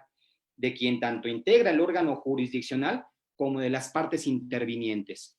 Y ya hemos dicho en reiteradas ocasiones que las partes que intervienen en un proceso de extinción de dominio, obviamente la parte actora, que es el Ministerio Público, la parte demandada, a quien se le tiene como propietario, como poseedor de buena o de mala fe, y obviamente puede ser un tercero ajeno que no tuvo relación con la conducta delictiva, que es la parte afectada. De entrada son 2, parte actora, parte demandada, pero pudiéramos tener un tercero que puede ser considerado como la parte afectada. Todas las audiencias previstas en la Ley Nacional de Extinción de Dominio tendrán que ser registradas por los medios tecnológicos o los medios previstos con las cuestiones técnicas que esto conlleva para efectos de tener no solamente un control, la administración del mismo proceso, sino poder solicitar por cualquiera de las partes registro de audio y video. Aquí hay que aclarar que el proceso de extinción de dominio, aun cuando es un proceso sui generis de naturaleza civil, tiene tendencia hacia la oralidad.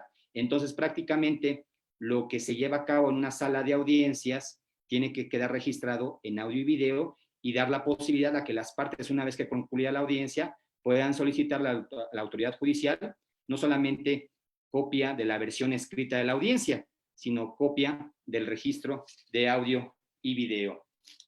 Ahora bien, pasamos a la última parte de la exposición. La última parte de la exposición, pues, es prácticamente la parte evidentemente procesal. Y en ese sentido, hay que señalar que vamos a hablar de las generalidades en cuanto a la prueba principalmente. No necesitan ser probados en un proceso de extinción de dominio, como en muchos asuntos civiles, mercantiles y familiares, Primeramente, los hechos notorios, hechos que no requieren ser probados, tampoco los hechos no controvertidos, es decir, que no formen parte de la litis o de la controversia, como tampoco los hechos confesados, ni los hechos imposibles, y aquellos hechos que sean notariamente inverosímiles. Ahora bien, ¿cuál es la carga de la prueba? La carga de la prueba la tiene la parte actora, el que afirma tiene la obligación de probar su dicho, y si mencionamos anteriormente que el Ministerio Público se constituye por precepto constitucional, artículo 22, y por lo que dispone la Ley Nacional de Extinción de Dominio en parte actora, él tiene la carga probatoria más fuerte, porque además lleva a cabo una investigación previa antes del ejercicio de la acción de extinción de dominio. Y solamente el que niega tendrá la obligación de probar en los supuestos siguientes, artículo 108 de la Ley Nacional de Extinción de Dominio. El primer supuesto, cuando la negación envuelva la afirmación expresa de un hecho, tal como lo disponen la mayoría de los códigos procesales civiles de las entidades federativas, así como lo dispone el Código Federal de Procedimientos Civiles, que valga, sea de paso decirlo, es la legislación supletoria aplicable para el procedimiento de extinción de dominio en la parte judicial, porque vamos a ver que también se aplica supletoriamente el Código Nacional de Procedimientos Penales para cuando el Ministerio Público trata de integrar todo el elemento probatorio para interponer la demanda. Ahorita lo vamos a retomar porque se aplica no solamente una disposición supletoria, sino dependiendo en qué etapa nos encontremos, vamos a ver qué tipo de legislación se aplica supletoriamente.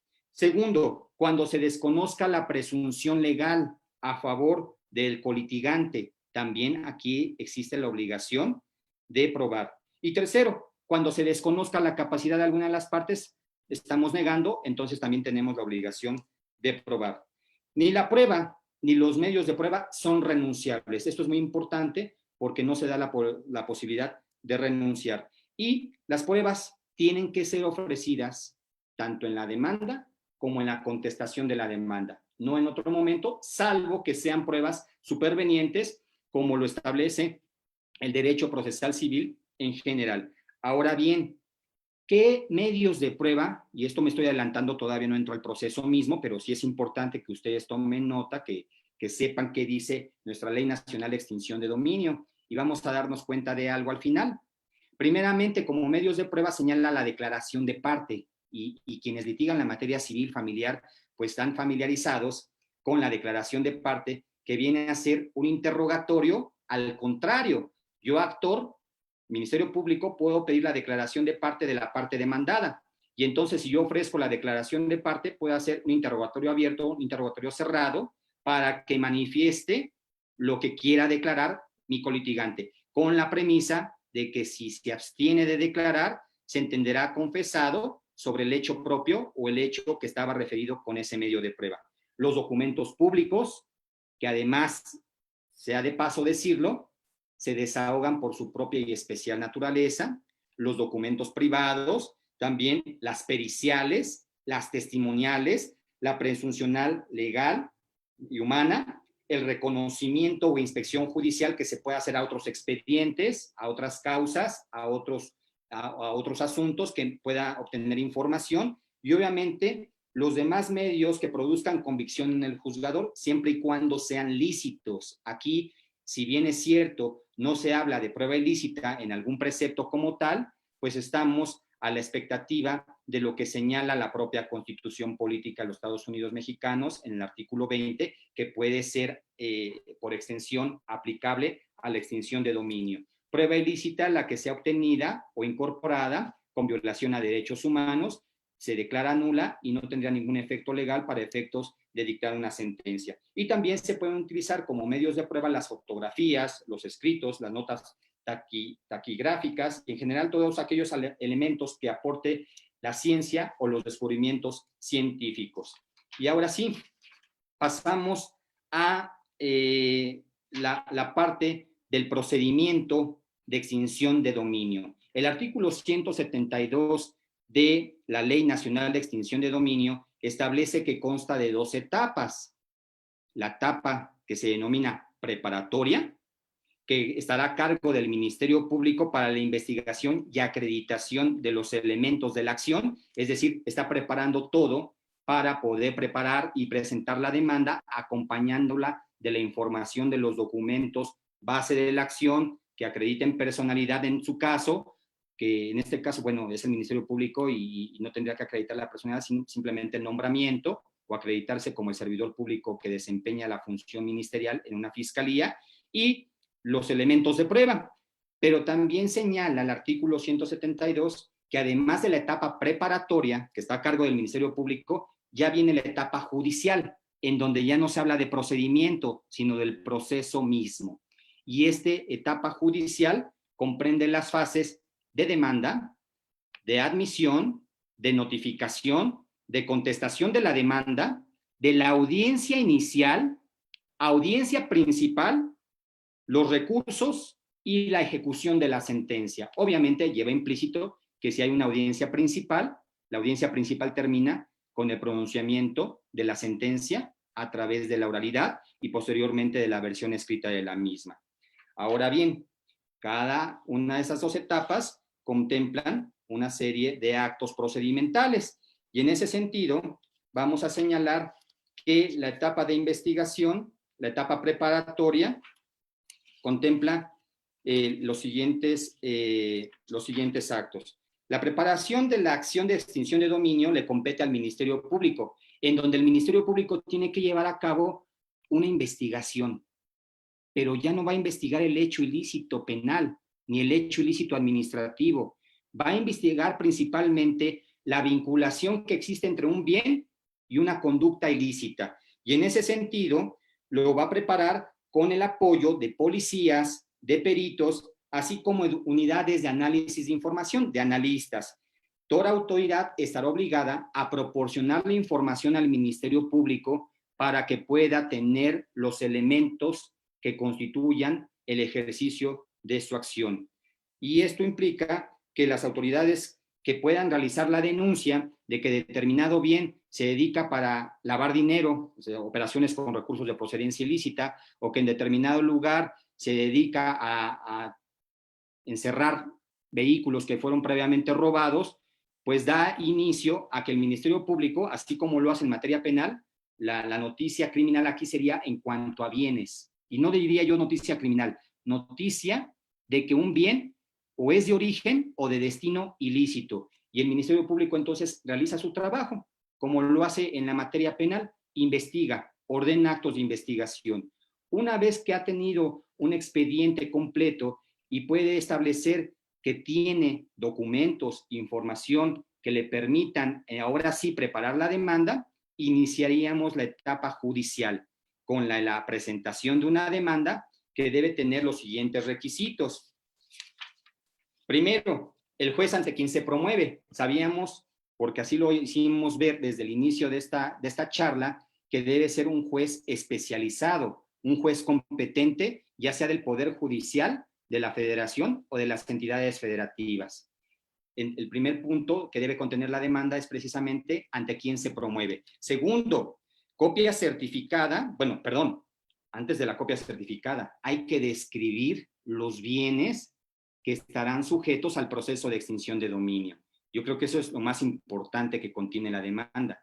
Aquí no voy a hablar de responsabilidad penal, no voy a hablar de participación o de autoría, no voy a clasificar jurídicamente ninguna conducta, voy a describir los bienes respecto de los cuales se está solicitando la extinción de dominio. Si hablo de un bien inmueble, obviamente la ubicación, las coordenadas geográficas, la calle, el número, el lote, la manzana, la colonia, el municipio, la alcaldía, la entidad federativa, el código postal, la superficie, si tenemos datos de la escritura que contiene el título de propiedad, la inscripción en el registro público de la propiedad, el folio real, etcétera. Y si son bienes muebles, pues un vehículo, por ejemplo, un yate, una embarcación, una aeronave, pues el número de serie, la matrícula, el modelo, la procedencia, la fecha de compra, de venta, etcétera. Y si además está inscrito en algún registro público, naval, mercantil, etcétera.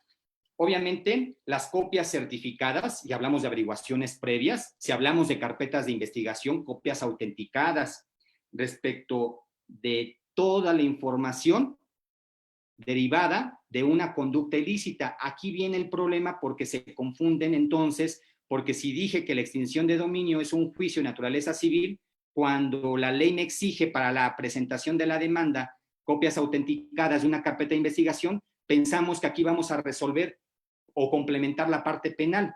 No, aquí vamos a establecer de qué bienes estamos hablando, a lo mejor la cadena de custodia, a lo mejor el aseguramiento, la notificación del aseguramiento, si tenemos alguna información de una autoridad respecto a la transmisión de propiedad, algún registro público, es decir, la parte que forme parte de una averiguación, copia certificada, o la parte de una carpeta de investigación, copia autenticada, en donde se refiera a los bienes que fueron utilizados como producto, objeto o instrumento del delito. Eso es lo que nos pide la ley para contemplar el requisito de la demanda, pero también el nombre de quien se ostente como Ministerio Público y el domicilio para oír y recibir notificaciones, así como el nombre y domicilio de la parte demandada o de la parte afectada.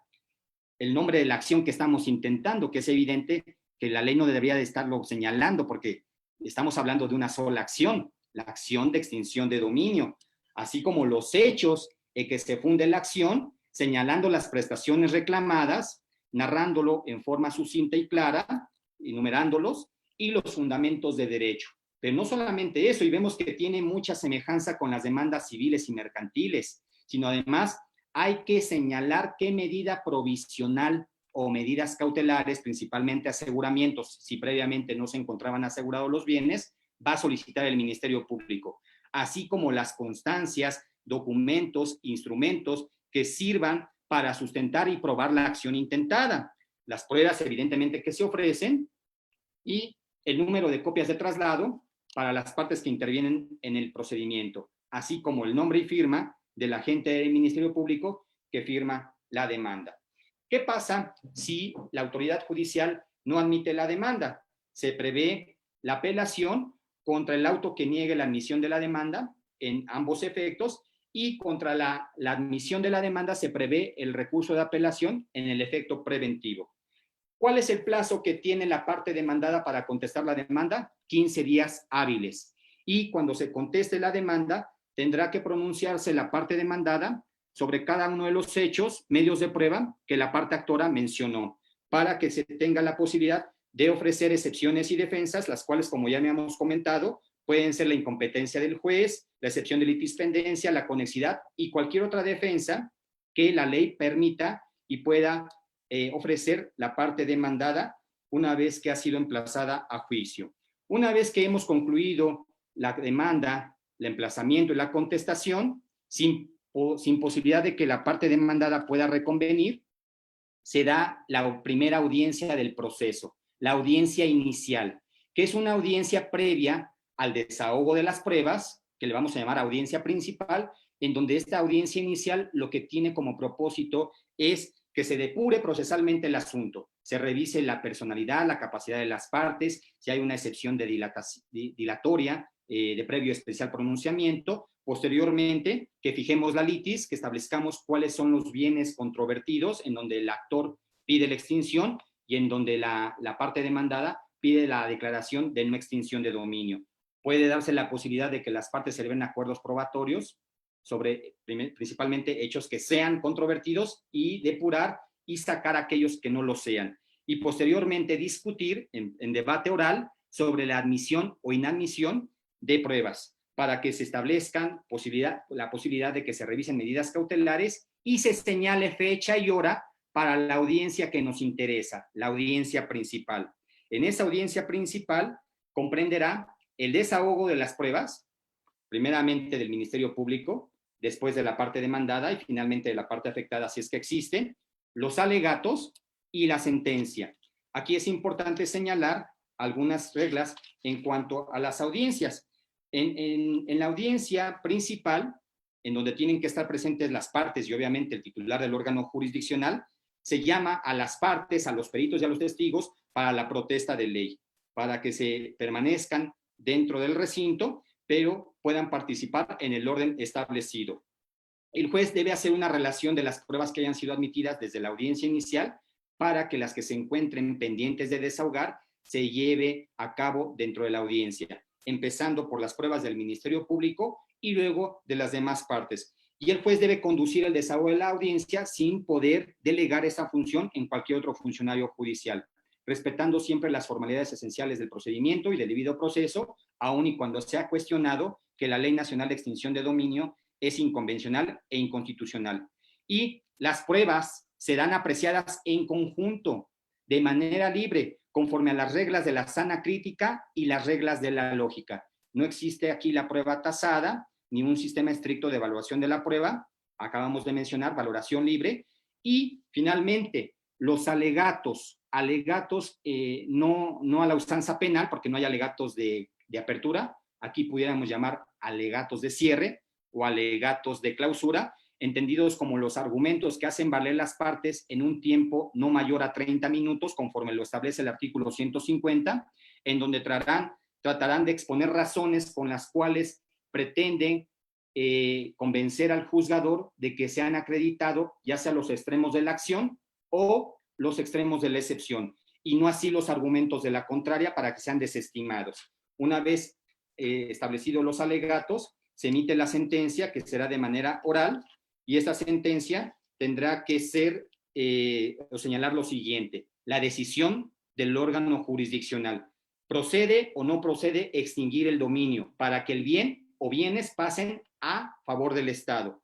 La explicación de qué pruebas fueron desestimadas y los fundamentos y motivos con los cuales se resolvieron a favor de alguna de las partes. La sentencia de extinción de dominio tiene que ser conforme a la letra o interpretación de la ley, y a falta de esta, se fundará en los principios generales del derecho, siempre resolviendo conforme a los principios de congruencia y de exhaustividad, no dejando de resolver alguna cuestión planteada por las partes desde los escritos de demanda o de la contestación.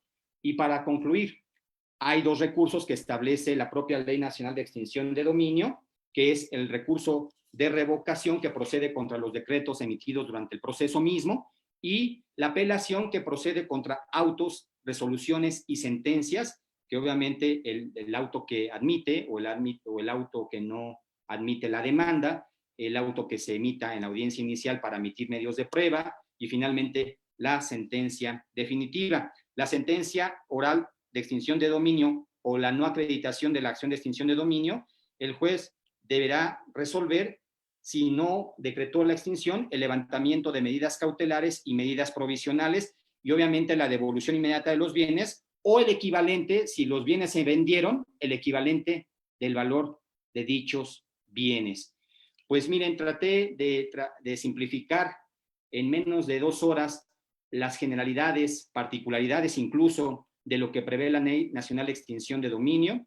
Es una ley que, vuelvo a insistir, ha sido cuestionada por tener inconstitucionalidad, inconvencionalidad, y porque no ha sido adecuada conforme a otras disposiciones normativas, tanto del ámbito penal como del ámbito administrativo. Recordemos que no solamente está enfocada para la investigación y persecución de delitos federales y locales, sino para actos de corrupción, en donde la extinción de dominio lo que implica es no afectar la libertad de una persona que ha sido declarada responsable de un delito, sino afectar los bienes que fueron utilizados como producto, objeto o instrumento de un delito.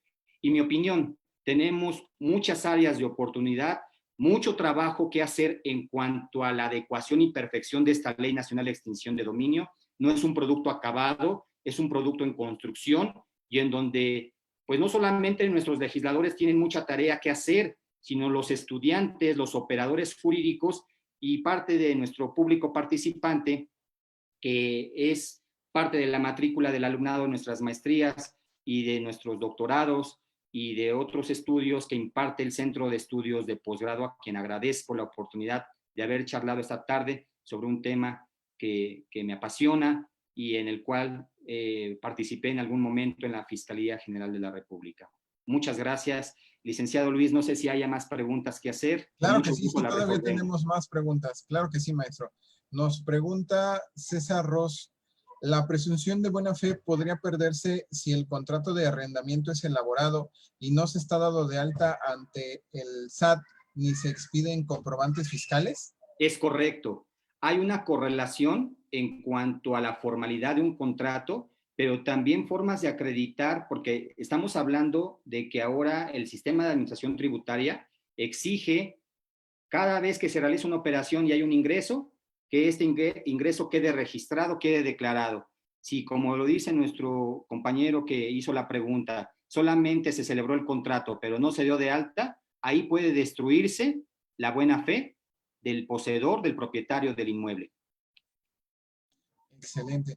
También nos pregunta Aranzuset Cadena, cuando un inmueble es sujeto de extinción en materia registral, ¿cuál es el tracto que se le da al inmueble para efecto de la venta anticipada?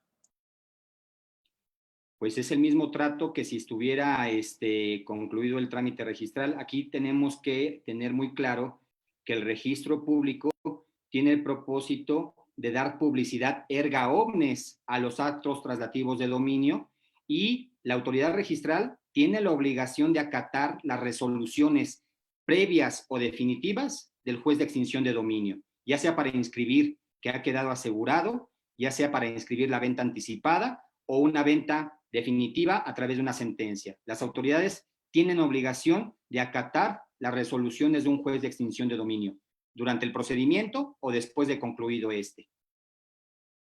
Perfecto. Y también nos pregunta, en este juicio procedería la reconvención y en dado caso, ¿qué acción podríamos hacer valer? No procede la reconvención, ya lo habíamos comentado, una vez que el demandado o la parte afectada han sido emplazadas al juicio de extinción de dominio, lo único que queda es decidir si contesta o no contesta. Aquí también aclaro, si no contesta una demanda, se debe declarar rebelde, con todos los efectos procesales que esto conlleva. Si decide el demandado contestar la demanda, puede ser que confiese, que niegue los hechos o que oponga excepciones y defensas, pero no permite la ley la acción reconvencional. O sea, no existe la reconvención en materia de extinción de dominio. Perfecto. También nos pregunta Javier Ciau, en el juicio de extinción de dominio, las pruebas documentales públicas y privadas que ofrece el Ministerio Público pueden ser objetadas por la parte demandada o por el tercero interesado. ¿Es correcto? Sí, si bien es cierto, la regla es que los documentos públicos se desahogan por su propia y especial naturaleza, se permite la objeción de documentos en este juicio de extinción de dominio, en los plazos previstos y en la forma que la misma ley nacional lo establece. Perfecto. Y por último, sí se puede aplicar supletoriamente el Código Civil Federal en un juicio de extinción de dominio. Es correcto, ya no me alcanzó el tiempo, pero para la etapa preparatoria en donde el Ministerio Público investiga, se aplica el Código Nacional de Procedimientos Penales. Para la etapa judicial en donde se aplica un procedimiento de naturaleza civil, se aplica primeramente el Código Federal de Procedimientos Civiles y ante la laguna o deficiencia o ausencia de regulación por parte del Código Federal, se aplicaría el Código Procesal Civil de la entidad federativa, de donde se ubique el bien inmueble o bien mueble. Ahora bien, para la administración y enajenación de bienes, se aplicaría la Ley Federal de Administración y Enajenación de Bienes del Sector Público. Y para la regulación de bienes, para la cuestión sustantiva, se aplicaría precisamente el Código Civil Federal o el Código Civil de la entidad federativa de que se trate. En segundo lugar, tenemos entonces diversas legislaciones que se aplican de forma supletoria. Principalmente dos. El Código Nacional para la etapa de investigación, la etapa preparatoria donde el Ministerio Público prepara todo lo que va a tener que llevar a cabo para el ejercicio de la demanda, y la etapa judicial, que es el proceso mismo de extinción de dominio, que inicia con la demanda y termina con la ejecución de la sentencia, se aplicará principalmente el Código Federal de Procedimientos Civiles. Perfecto, maestro. Una última pregunta. Nos preguntan si en un juicio de extinción de dominio se puede interponer un amparo. Claro que sí. Recordemos que el mecanismo de control constitucional por excelencia que prevé nuestra Carta Magna conforme al artículo 103 y 107 y que hace referencia a la Convención Americana sobre Derechos Humanos como el recurso efectivo, el artículo 25, es nuestro juicio de amparo en sus dos vías, vía indirecta y vía directa. Contra cualquier violación procedimental en cualquier proceso jurisdiccional, antes de emitirse sentencia, procede el amparo indirecto. contra una sentencia definitiva y que no haya posibilidad de algún recurso, procederá al amparo directo. Pero en este caso tendríamos que hablar de que primero, contra una sentencia definitiva de extinción de dominio, procede el recurso de apelación. Y para agotar el principio de definitividad que prevé la ley de amparo, primero espero el resultado del recurso de apelación para entonces interponer la demanda de amparo directo. Excelente, maestro. Pues como siempre, un gusto tener su participación en estas jornadas de actualización jurídica, que estos temas de actualidad siempre nos dan mucho de qué hablar y como usted ha visto, nuestra comunidad ha estado muy participativa, muy interesada en este importante tema. Muchas gracias, licenciado Luis Torices. Agradezco a la maestra Elsa Delgadillo Aguirre, directora general del Centro de Estudios de Posgrado, a nuestro rector del Centro de Estudios de Posgrado, el maestro Óscar Ulises Delgadillo Aguirre, a la comunidad académica, a nuestros colegas docentes que estuvieron presentes y a todo el público participante. Es un honor para mí formar parte del claustro docente y agradezco humilde y categóricamente la invitación. Muchas gracias. Al contrario, esperemos tenerlo en una próxima ponencia. Claro que sí. Estamos a la disposición.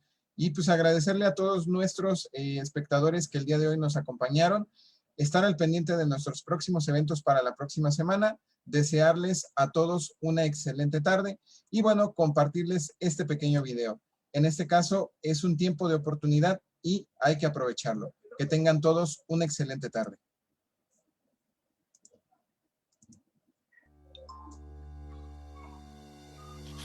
Toda crisis es una oportunidad. Estudia tu posgrado.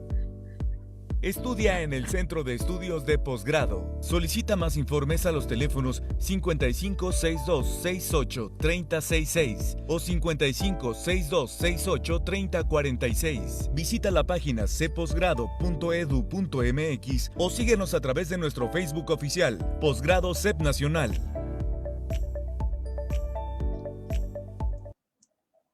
Muchas gracias a todos. Que tengan una excelente tarde.